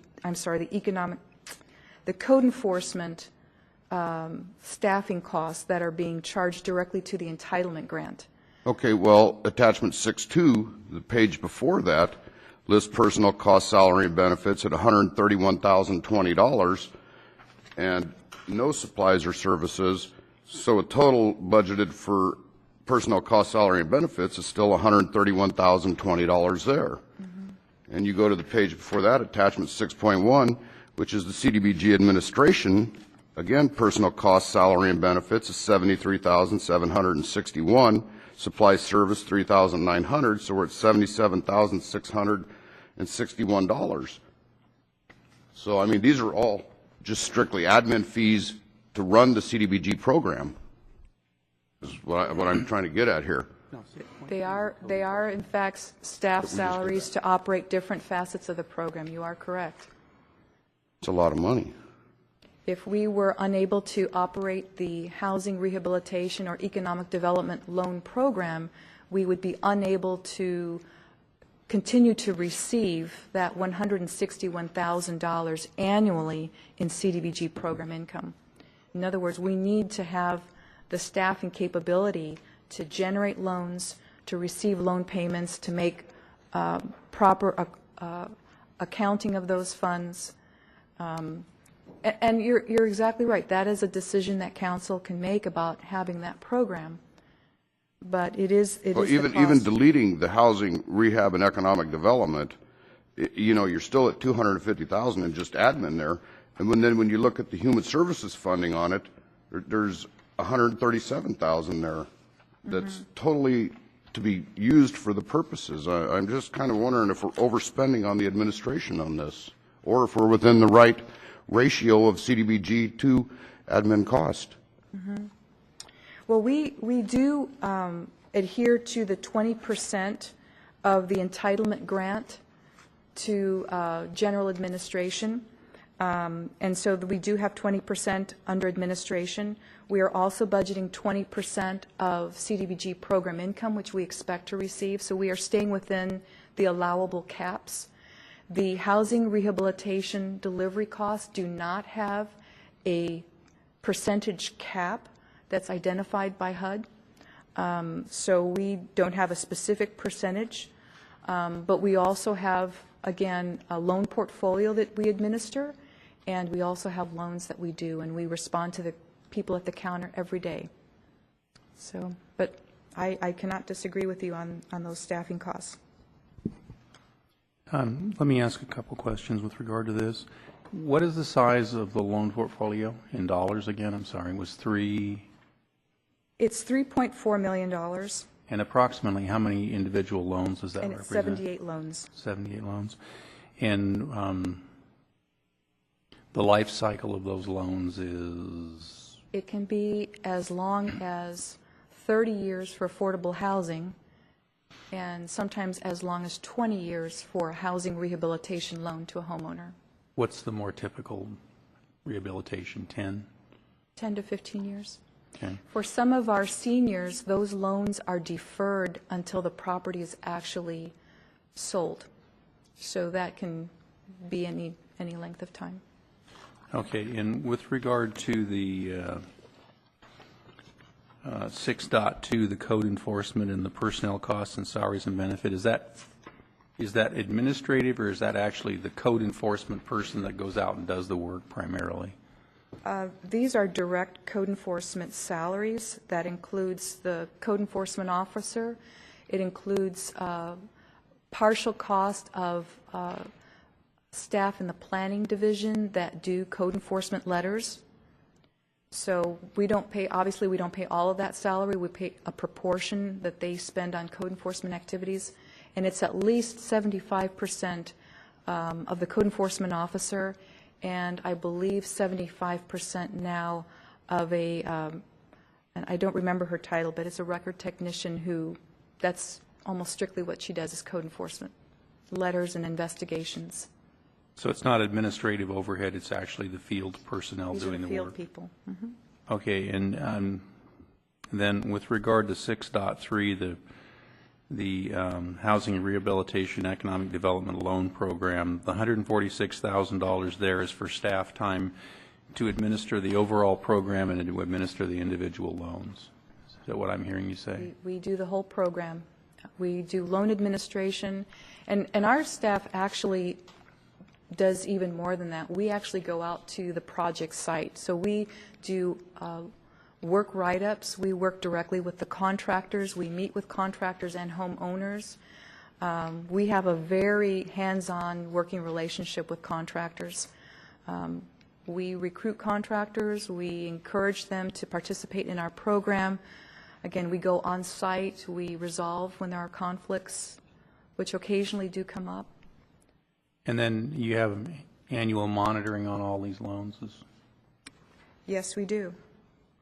We have to prepare annual reports for taxes every year for homeowners that pay interest on our loans. Those interest payments are, I believe, accounted for in their taxes. Thank you. Councilmember Costa? Thank you, Marilyn. I guess what I wanted to bring up to council is the idea of recommendation 1, and that's deferring the decision.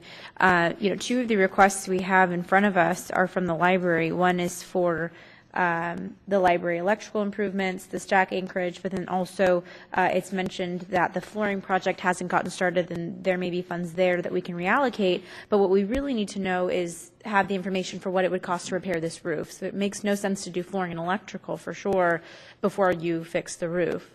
Right, so I think that we really need to take into consideration possibly deferring that decision to a future council meeting, and I wanted to confirm that that was staff's recommendation as well. Yes. And I believe there are also staff in the audience if you need more information on that situation. But I did want to state, though, is if we do decide to go into the capital improvement projects, I would have to recuse myself from a request from the Community Action Commission of the Lompoc Youth Corps program or project. So just want to give you a heads up, if we get there, we'd have to take that decision separately, and I'd have to recuse myself at that time. Thank you. Councilmember Lingle? Thank you, Mr. Mayor. I appreciate Councilmember Costa's comments on the roof. That is a concern that we have to deal with. But there are 3, or at least 2 issues on the capital improvements that I have some concerns with, not funding right now, and because I believe they could be considered safety liabilities, and maybe the city attorney can help me with this, but the library stack anchorage, if we know there's a problem with anchoring these staffs and if there's a possibility of them tipping over and injuring someone, we know this ahead of time. I'm concerned we have a liability there. And then the Marks House with the lead-based paint, I understand that's flaking on the outside. So by not addressing these, are we exposing ourselves to some liability?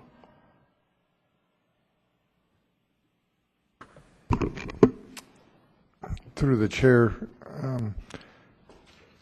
the safest thing to say is, in terms of not trying to give anyone ammunition as to taking some action against the city if something were to happen, the city does have discretion, because dollars are scarce, to make financial decisions, and if they're reasonable decisions, that typically is a good defense on that kind of a lawsuit if it were to happen.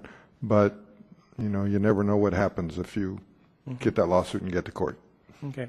Well, I'd like to see some discussion on this with the council this evening, because I do have some concerns with, since we know there's a possible, well, it's there, it's possible liability with the unanchored shells and the lead-based paint. And those 2 could be covered with the $121,000. The other items are sort of, nice items to have on there, but we wouldn't actually have to address those. The other thing I just want, the home program funds, Santa Rita Village, how much does the city have invested in that project right now, approximately? No, I actually...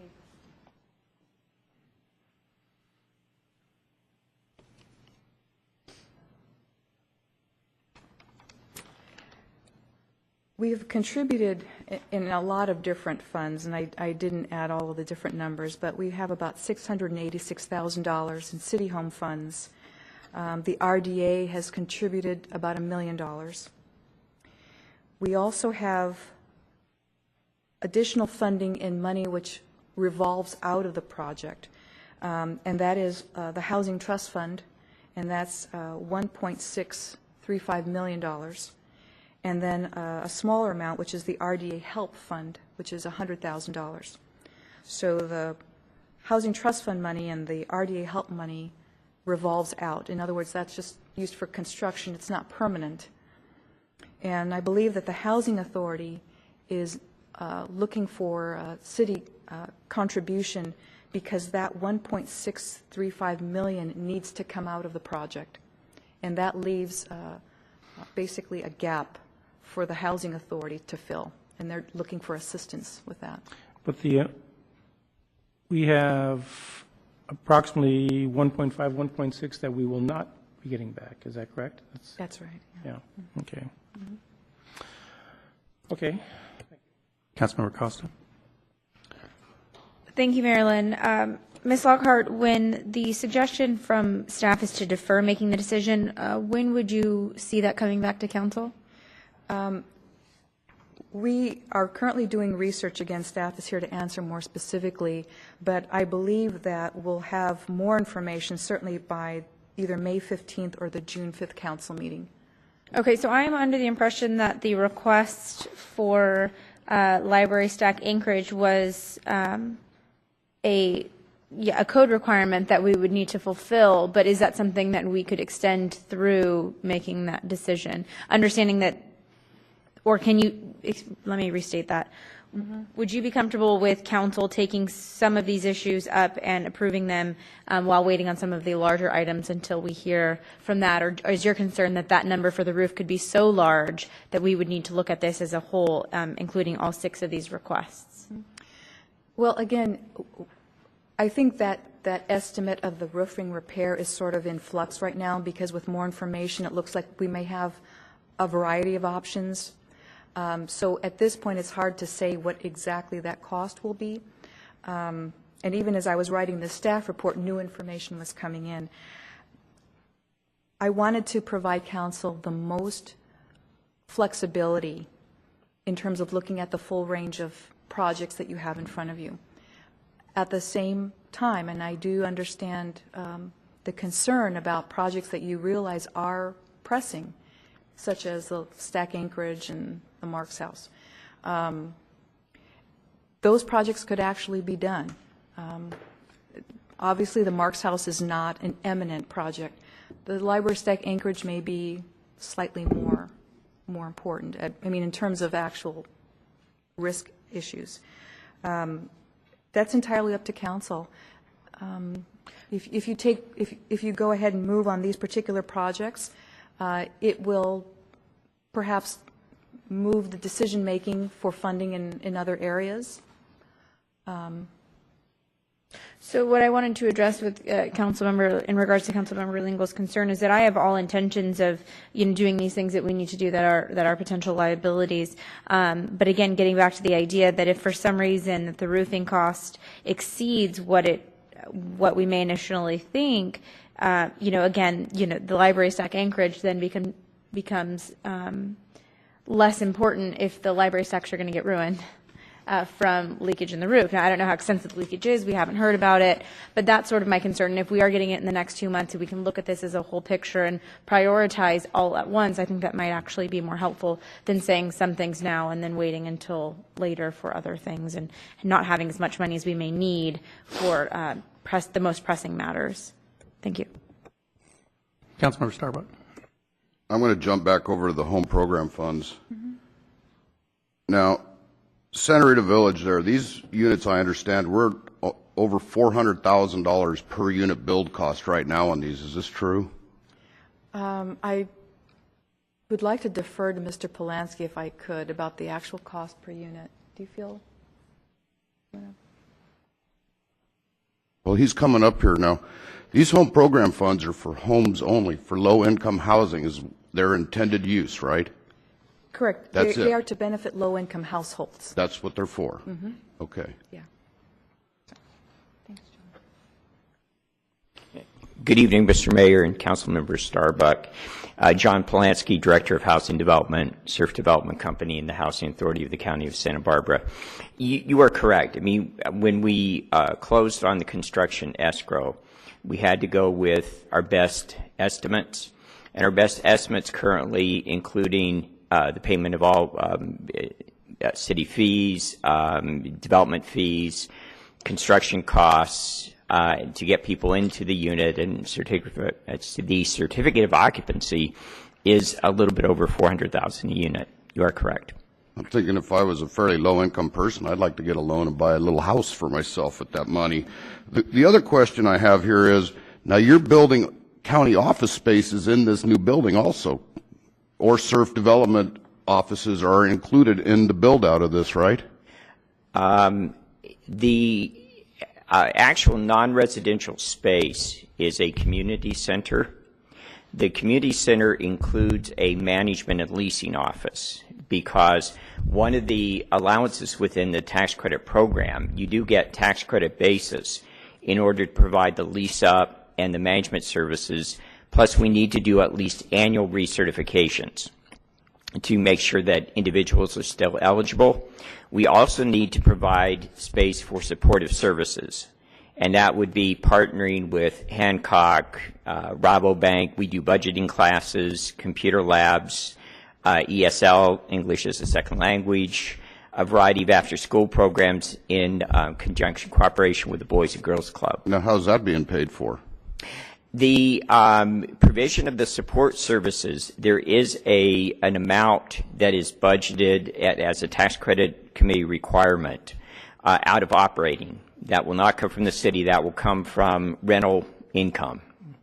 The reason that we go for the subsidy up front is so that we can afford to operate the programs, in addition to having capital reserves for roof and for the general maintenance and management of the property.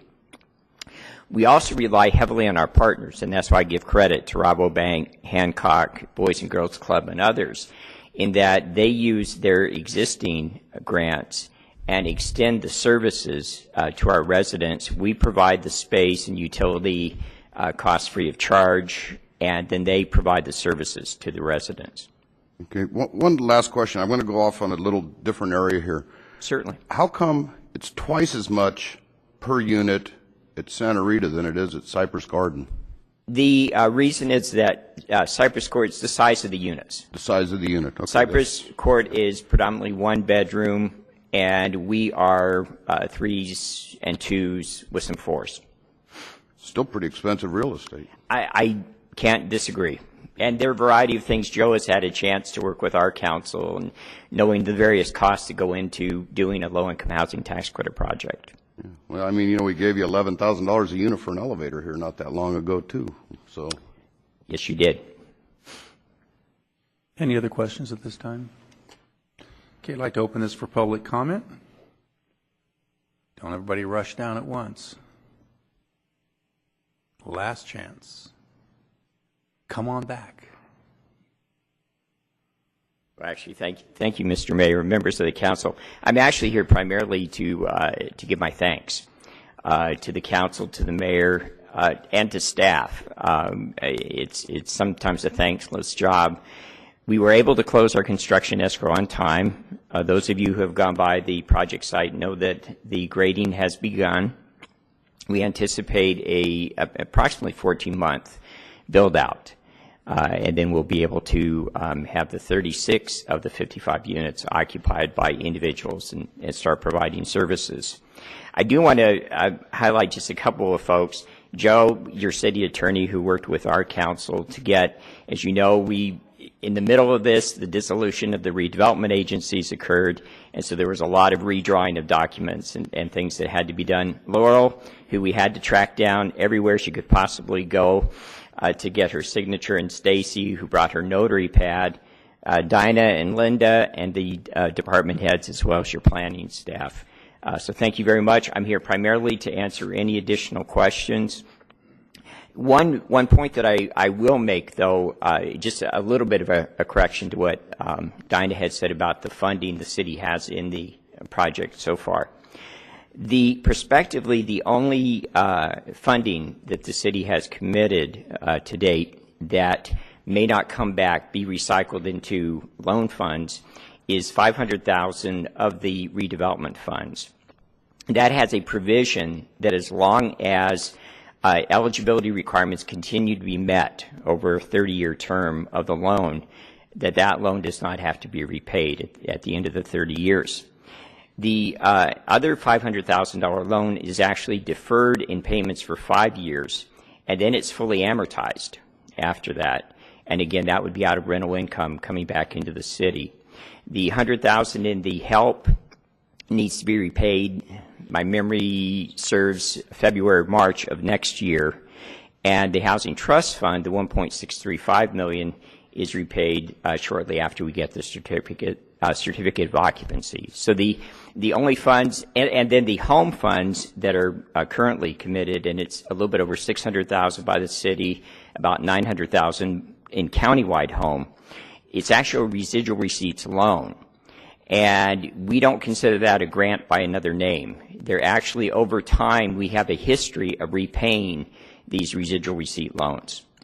So these home program funds and the redevelopment funds and the other funds prospectively are recycled.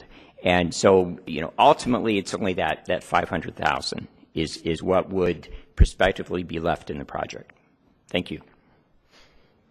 Come back and explain residual receipt loans. I know the answer, but I don't think everyone does. I'm sorry, I had committed not to use acronyms tonight or things. Residual receipt loans, as opposed to fully amortized, we have traditional first mortgages, those of us that own homes or properties, and you are committed to a payment of principal and interest every single month, or you become in default. A residual receipt loan is otherwise known as a soft loan, and that is recognizing the fact that an affordable housing project typically does not have a lot of excess cash in the early years, but may be able to have some extra cash in later years. You pay after the maintenance, management expenses, the reserves for roof, any other extraordinary expenses to take care of the property, and if there's a first mortgage, which typically we do carry a first mortgage, then that is residual receipts. And those are paid back to the city or the county, whoever provided the funds, in what is called a waterfall that is part of your limited partnership agreement.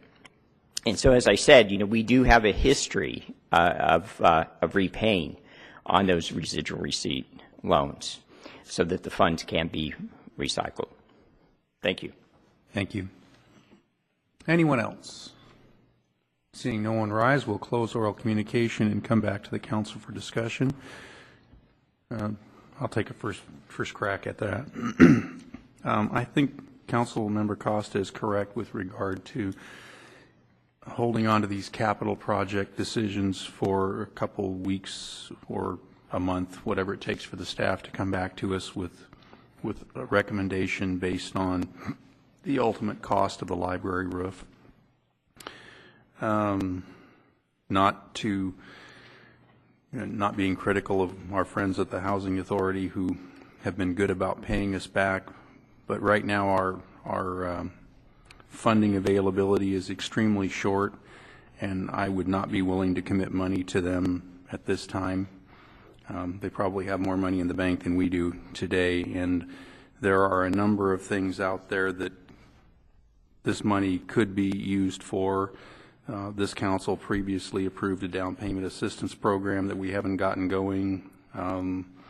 The former properties of LHCDC have a lot of issues, and we may have to address something there. Good Sam has a project that they're working through that could need funding. One of our other low-income covenant holders might find themselves in a position where we needed some money, and there may be opportunities we haven't even considered yet. And as we're very short, I wouldn't be willing to advance that to them at this time. And with regard to utilizing some of the funds to maintain our staff work and the code enforcement effort, I would be in favor of that. I share Council Member Starbuck's concern about overhead, but I also understand that as the RDA has disappeared on us, that you have picked up a little of their workload too. So it is surely a challenging time for all of these things to go forward. Councilmember Starbuck. Yeah, I don't want to flog a horse, but I did want to talk about the capital improvement projects real quick. I'm going to agree with delaying this, but, a little input from me, and I think that Hope House, for instance, $21,000, what kind of recidivism do these people have? Are we just throwing that money out there? Is this a worthwhile thing, or is it working or failing? I mean, we just have an amount, but we don't have any data. The library stack anchorage is obviously going to be the last thing after roof and carpet. The one thing that I have concern with, again, is we keep talking about this lead base on the exterior of Mark's house. I mean, if kids are running around chewing on Mark's house, I'm just not getting this whole encapsulation process there, is there a requirement that we do this de-lead Mark's house? Well, there is a requirement in the loan agreement that the city has on the property, that the property be maintained according to what's called housing quality standards. And that includes the fact that the house is safe and that it is being structurally maintained. Sure. That means paint then, right? Right. And unfortunately, because the house is of an older vintage, at that time they did use lead-based paint. Had the house been maintained and the paint kept in good condition, it would not be flaking. But because of deferred maintenance, it has now begun to flake, so now it's basically lifting off the wood surface. If it falls into the soil, it could potentially be a hazard if children are playing in the play area there. And for that reason, it needs to be remediated in some way. Prior to being painted. It has to be at least addressed, and it can't just be scraped. It has to be done in such a way that the dust and flakes don't go flying around. Right.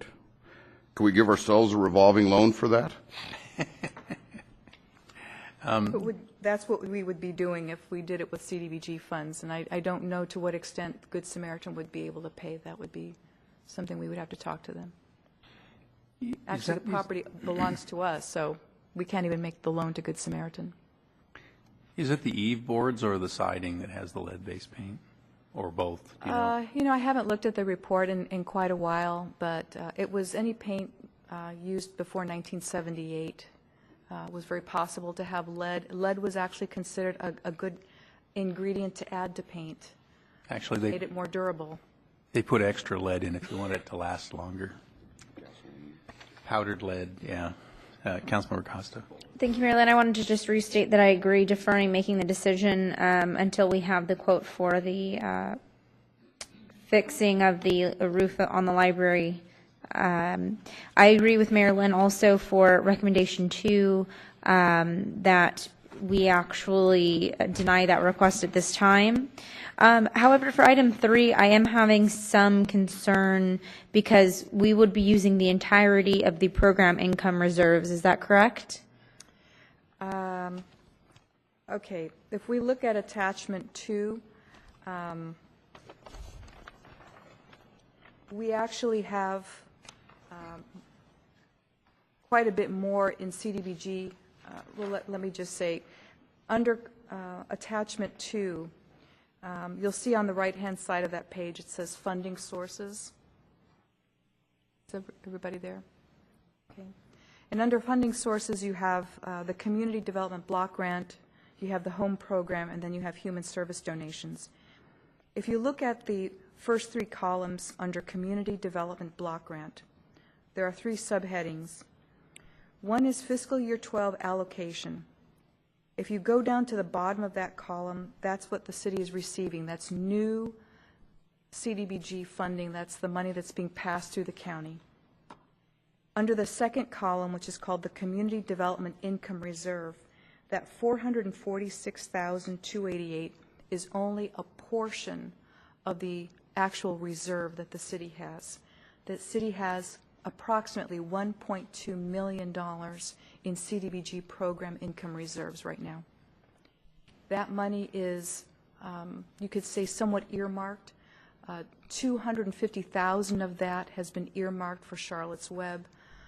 The balance has been somewhat earmarked for theater renovation, downtown improvements. But according to the CDBG program, the city cannot, or it's not recommended that the city keep reservations indefinitely in a program income reserve. The actual purpose of the program income reserve is to make loans. That's what justifies the city in keeping those funds available, that there are funds available to loan. So what we're doing here is simply appropriating, bringing forward $400,000 in loan funds. That's our goal. We propose to loan $400,000 in loans. And in order to do that, we need staffing support in the amount of $46,288, also out of reserves. to accomplish that objective. So that's what we're appropriating out of reserves. But that doesn't currently, that money, that 46,288 does not take away from any other reserved monies for a certain purpose as set aside for that purpose. Not at this time. I mean, if you look at $1.2 million, it would be whatever the difference is. So we would still have, what, we're 600,000, 800,000. Right. I just wanted to be sure that of that 1.2 million, there was still monies left over that were not directly allocated for a specific purpose. That's correct. We will know more specifically on June 30th how we end the year. So I'm estimating it's about 1.2 million as of June 30th of this year. But we'll know more exactly as we end the year. Right. I just don't want it to be that we approve that and then we don't get the say of where that money comes out of if it's already been said to go to a certain purpose. Does that make sense? Yes. So as long as it's not, and then and I'm sorry, I just for clarification, when the Human Services Commission is discussing their program allocations, and they have a certain reserve fund as well, what is the name of that reserve fund?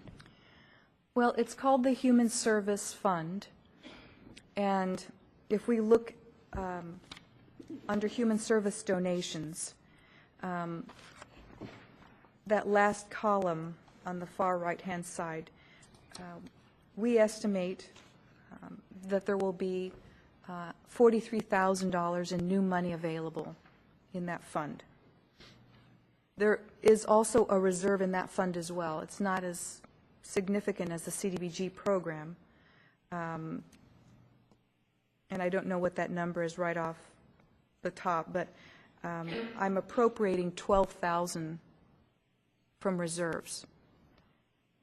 And that's still holding back. I believe there will be at least 12,000 still remaining in reserves. So I'm guessing it's about 24,000 total in reserves. So we're bringing forward 12,000, keeping 12,000 still in that fund. Okay. So in light of that new information, I would also be in support of what Mayor Lynn stated previously of using those funds. Thank you. Councilmember Lingle. Thank you, Mr. Mayor. Yes, I'm also in favor of the mayor's recommendation on 2 and 3, but I'm still having trouble with number 1, and that's the capital improvement projects, specifically because of what I consider safety issues. So, Ms. Lockhart, I know it's difficult to say, but do you have a ballpark figure of what it's going to cost for repairing the roof on the library? Just say no. We've had ranges. We've had ranges of estimates. None of them are pretty. It could be as high as 400,000. Okay, and that doesn't surprise me. So my concern is the $50,000 for the anchoring of the stacks. If we're going to repair the roof, we're going to have to find money someplace for the roof. It's not going to come out of this $121,000 in the capital improvement projects. We only have $121,000, so we're going to have to come up with that money some other place. Correct? So that where will that the additional $280,000 or $280,000 come from? I know that's our decision. I think the question is, where could it come from? Where could it come from? Okay. And what are some of the possibilities? Okay. So the money's going to have to come from someplace. I just really have a concern about not anchoring these stacks. Everyone in this room has been involved in an earthquake. We've all seen china hutches fall over. Now, maybe they're not that tilting right now, but I just really have a problem with these book stacks not being anchored down. Not quite as much of a problem with the lead-based paint, because I realize it's not the interior paint. We're talking about the exterior paint flaking a little bit. I do have a concern about that, though, that just potential liability. So, Mr. Mayor, I'm going to ask us to take these items one at a time because I'm going to have a problem. I agree with 2, I agree with 3, but I'm having a problem with number 1. Okay, let me share. It's okay to be a second. Let me share several things with you. We've gone through a number of earthquakes with the existing shelves and the existing locations. And if we were going to put this off for a year, I guess I'd share your concern more. But in view of the fact that we're going to put it off for a month-ish, I'm perhaps less concerned. But I understand your concern. And having had some conversations with the staff with regard to the roof, this problem just came upon us, and they're really trying to get accurate information to come back to us. And I think that's why they're kind of reticent to answer, because it would make licking your thumb and holding it out there look like a really good estimate. And we're just not at that point. So I think that's part of it. Yeah. And I realize that. But what I'm trying to get at is this $50,000 is not going to mean repairing the roof or not. The roof is going to be repaired, and the $50,000 is not going to repair that roof. I understand what you're saying, and the carpet is probably the wild card in the Councilmember Costa. Yeah, Marilyn, that's actually what I was just going to state. So because the library flooring replacement project has not yet begun, the potential of using those funds are still in the cards. But because we don't know the entire monies we're looking at and the entire potential expenditures, I don't want to pull some of that out and then be left with this picture later. I'd rather look at the entire picture all at one time. And so that's the argument that I'm making here, that $50,000 for whichever project that you're talking about could mean either funding, being able to fund the replacement of the roof or fixing of the roof or not. So because we don't have that information yet, I'm not comfortable making that decision this evening. Thank you. Councilmember Starbuck. Yeah, I'm going to say kind of a sequence of events as I would envision it would be to fix the roof, put the carpet in, then anchor the library shelves. Okay, is there any other question or discussion? To Councilmember Lingel's request, I'd like to take these items one at a time. And so we'll work from left to right, I think. With regard to item number 1, Councilmember Costa, do you want to make a motion? I move that council defer making a decision on the selection of capital improvement projects under the Community Development Block Grant Program for fiscal year 2012-13 until we have sufficient information about fixing the roof at the Lompoc Library, and have staff return to council as soon as possible, hopefully in the coming month or 2. Mm-hmm. Thank you. And a second. I'll second it. Is there any further discussion? And could we vote, please? And that passes 3-1 with 1 absent.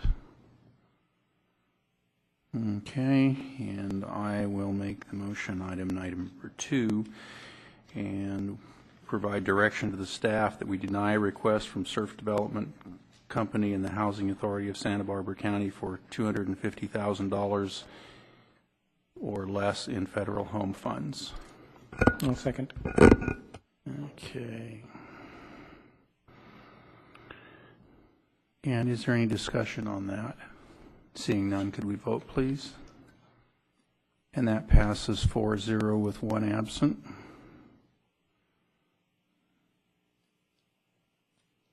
And to our friends at the Housing Authority, it's not you, it's just the money of the day. Resources are very, very scarce, and we appreciate all the good work that you've done. So don't take it personally, and if they fire you when you get back, come see us. All righty. And Councilmember Starbuck, with regard to item number 3, you're up. I move that provide direction on the use of the CDBG program income reserves in the amount of $46,288 in order to maintain needed program staffing levels in the code enforcement and load administration programs. And a second. I'll second. Okay, any further discussion on that? And can we vote, please? That passes 4-0 with 1 absent.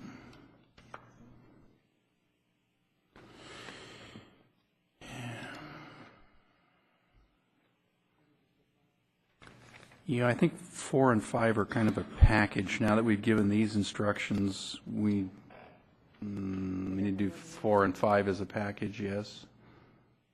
Everybody's nodding up and down. Okay, Bob, you're up. Right, we're just going to do number 5. Let's go to the head. Tell us where we're at so we don't leave you hanging. What this will do is allow the city to submit at least the outline of a budget. In other words, you'll be able to submit recommendations or a budget for the use of the administration money, the human service money, and we are saying that we are going to use our capital improvement monies. We are just not at this time indicating which projects those will be. Okay, so we can provide at least, again, that outline of using our CDBG money, and we can always come back at another time to specifically identify the CIP projects. Okay, so we need to approve item 4 and 5. Back to you, Bob. Making it nice and simple, I move that we accept staff recommendations for items number 4 and 5. I'll second. And is there any discussion on this? Seeing none, could we vote, please? And that passes 4-0 with 1 absent.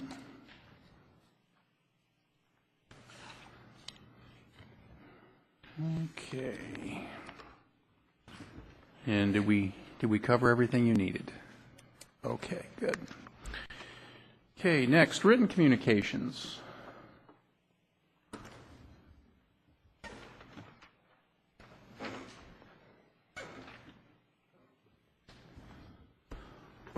Oral communications, your last moment to come and give us 2 minutes of your thoughts. Going once, going twice, no more.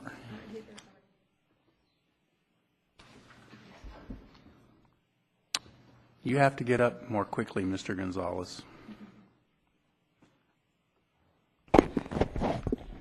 Honorable Mayor, council members, Nicholas Gonzalez, resident. A quick question, and you can address it afterwards.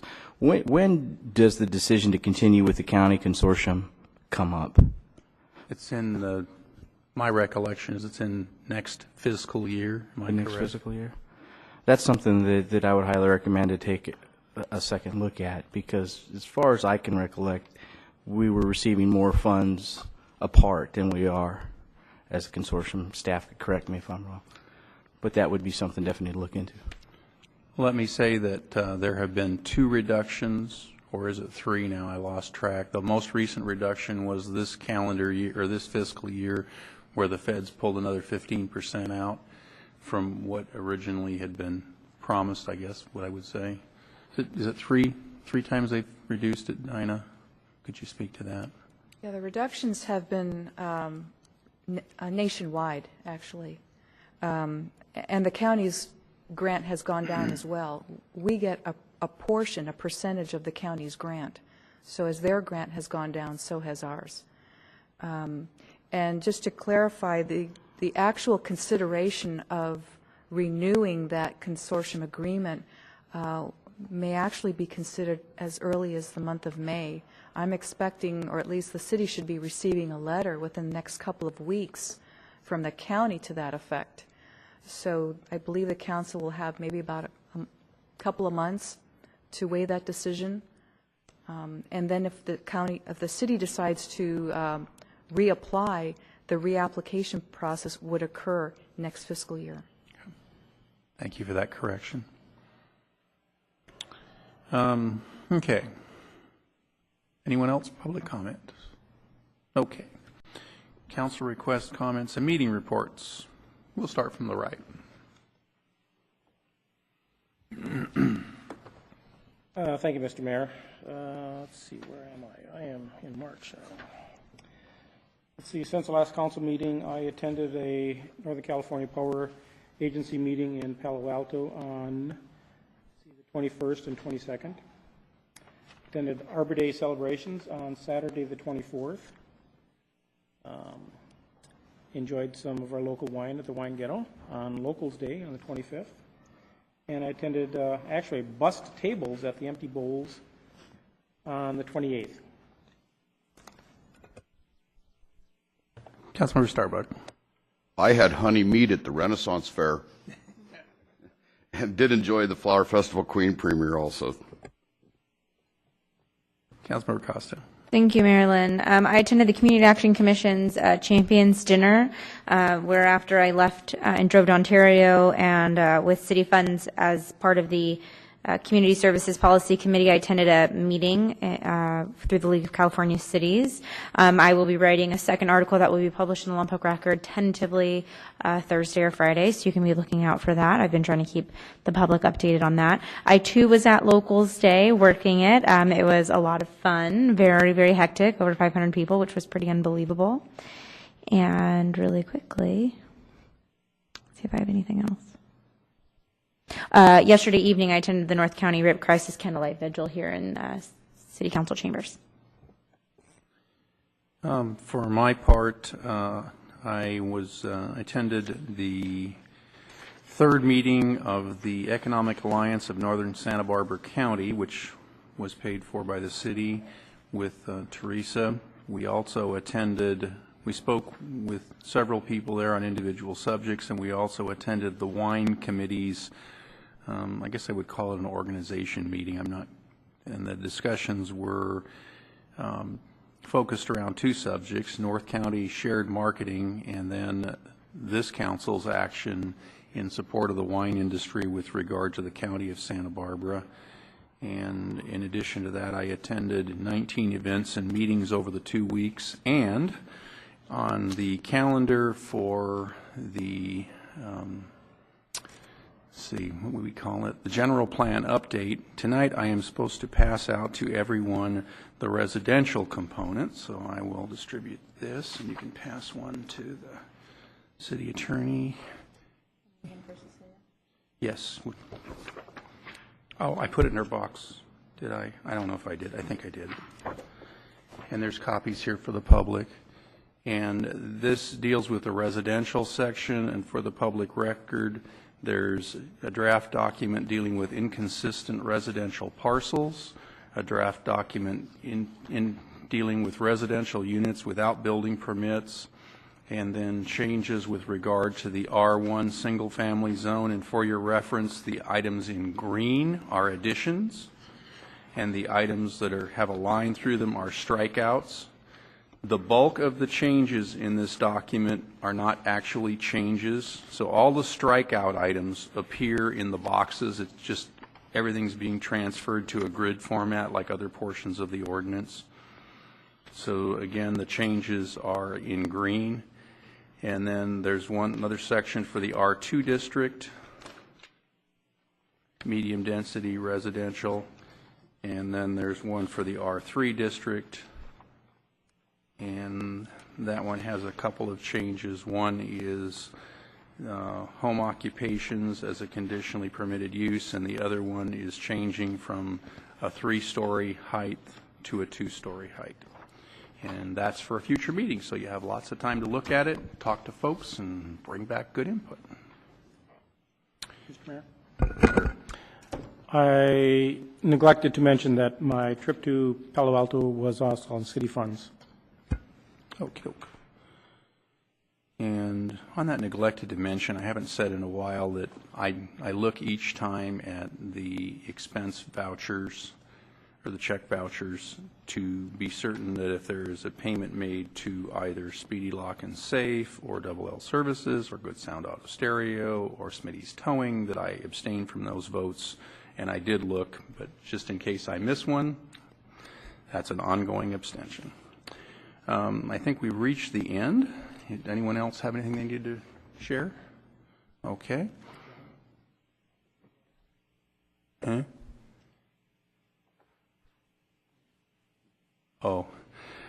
If there aren't enough copies, I'll be happy to supply one to somebody. So we are adjourned to the Lompoc City Council. Will adjourn to an adjourned regular meeting at 7:00 p.m. on April 10th, 2012. Really quickly, thank you for the Human Services Committee members who showed up to the meeting. We appreciate your attendance, and we hope you come back next time as well. I didn't get the hand signal.